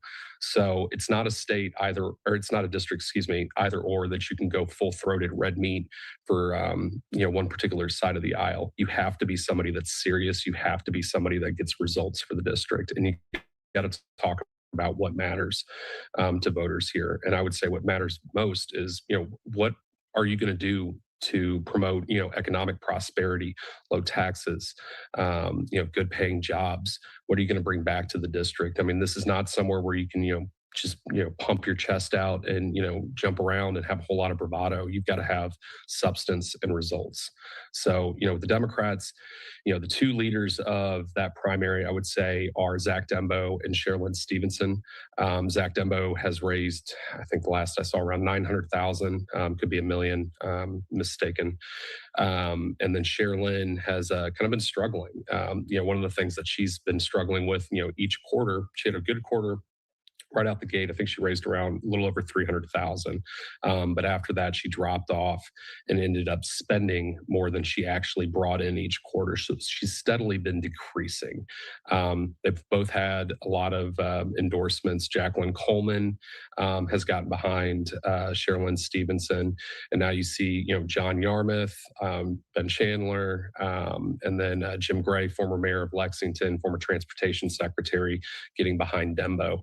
So you've got a little bit of power struggle between what I would say the Democrat old guard establishment, and then with kind of the activist progressive wing. But then you have a third player out there, Aaron Petrie, who's running as a full-throated, loud and proud progressive. That's going to peel away votes from Sherilyn and potentially make that kind of difficult for her. Big thing is, with Jackie Coleman getting behind Sherilyn, and now she's running for governor, she could wake up on Wednesday morning with a black eye, and that could hurt her because, it's going to be a test. And no matter what, people will be talking about, well, Jacqueline Coleman got behind Sherilyn Stevenson. If she can't get her over the finish line, what does that mean for her politically? What kind of sway does she have in the district and influence? So it's been very interesting. But you got a lot of deep-pocketed donors out of Louisville who have all gotten behind Zach, and they're boosting him. First-time candidate, JAG Corps officer, was in DOJ, well-educated guy, but nobody knows him. And here in Kentucky, look, name ID is everything in politics, but here, name ID, familiarity also brings comfort to voters. It's very important. And I question how Zach is going to do outside of Lexington because of that. Well, these races in Kentucky certainly shaping up to have national implications. All eyes on Kentucky, something that certainly here at Live Now from Fox will continue to follow, especially as ballots begin to get counted on Tuesday. Annie Westbury, Kentucky-based political consultant and former spokesperson for the Republican Party of Kentucky. We thank you so much for coming on Live Now from Fox with your insight and analysis. Great to talk to you. Thanks for having me. All right, great conversation there with Andy. We did want to let you know that earlier in the show, we did talk to a Democratic analyst out of Kentucky working for the Louisville Democratic Party. He is the chairman. If you would like to see that interview, that is up on our social pages, YouTube, and our website, livenowfox.com. We are continuing to follow this Kentucky primary. Voting day is Tuesday, so we'll have everything you need to know. Yeah, I got to get out there and vote. That's going to be a big deal here in California. Good evening. You guys are up with me. So I really want to show you guys my ballots. I'm going to get to your comments before I get out of here. Can you guys handle one little 1 minute video more? Just one more? And I'm going to go to bed with y'all. Well, not with y'all, but you know what I mean. Y'all talking about this barroom. I'll see you. Just one more. I promise you, it's not long. Zero. I appreciate you guys for hanging out. Zero, this mug is amazing. Claude said so. Well, he didn't say so, but.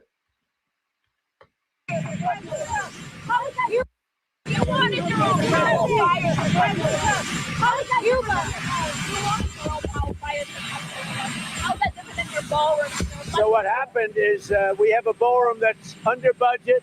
It's going up right here. I've doubled the size of it because we obviously need that. And we're right now on budget, under budget, and ahead of schedule. I doubled the size of it, you dumb person. It's double the size. You are not a smart person. Right over here. Wait a minute. Right over here. And based on a lot of things that have happened over the last year, we doubled the size of the ballroom. So we're going to have a ballroom that's appropriate for the White House. We doubled the size. The ballroom now is ahead of schedule, and it's a little bit under budget, depending on the finishes that we use. Oh, Donald Trump. Good evening. I'm Are we still friends? That was a lot. Let me see what you guys are saying. He's the dumbest person alive. Mercy. I didn't mean to read that. I lay in bed.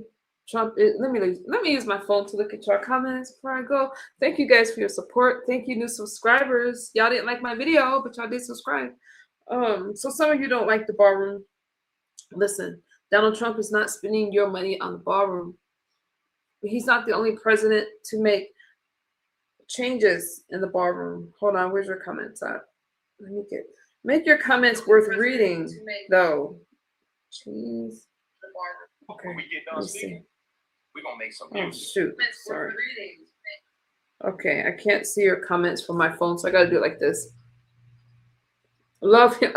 Damage, right? I thought it was hilarious. All right, you guys, I'm gonna start from the bottom up, and then I'm gonna go to bed. Go to bed. I'm gonna go to bed. True. That's our president calling the free press dumb. That's the definition of fascism.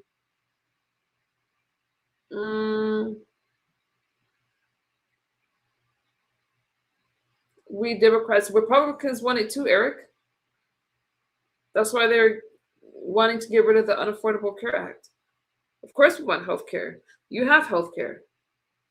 We spoke about emergency rooms earlier. All right, you guys. The ballroom is gorgeous. 0. I did see some videos watching. I'm a ballroom dancer, so I'm going to be for the ballroom. Okay? All right, you guys.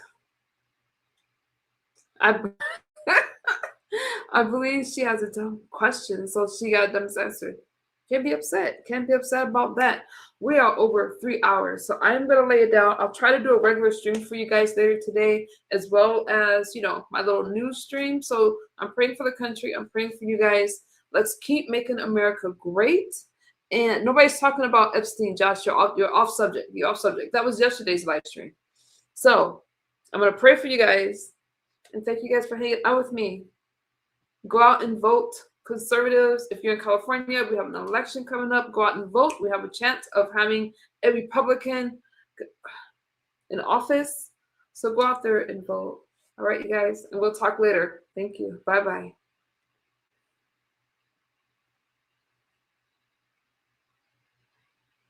Gold finishes 0. I have to watch. I mean, yeah, maybe I'll look at it before I go to bed. All right. Have a blessed day, Kaiser, and I will see you guys later today. Okay, feel free to leave me a comment in my under my community post if it's something you guys want me to talk about, or if you just want to say hello. I do respond to all of my comments. Okay, bye-bye. Yeah, it is a deflection 0. Good night, Doc. Your birthday's coming up. I know some of you are upset about the ballroom when you guys are saying that it's taking money out of your pockets. We'll talk about it at another time, and I will see y'all later.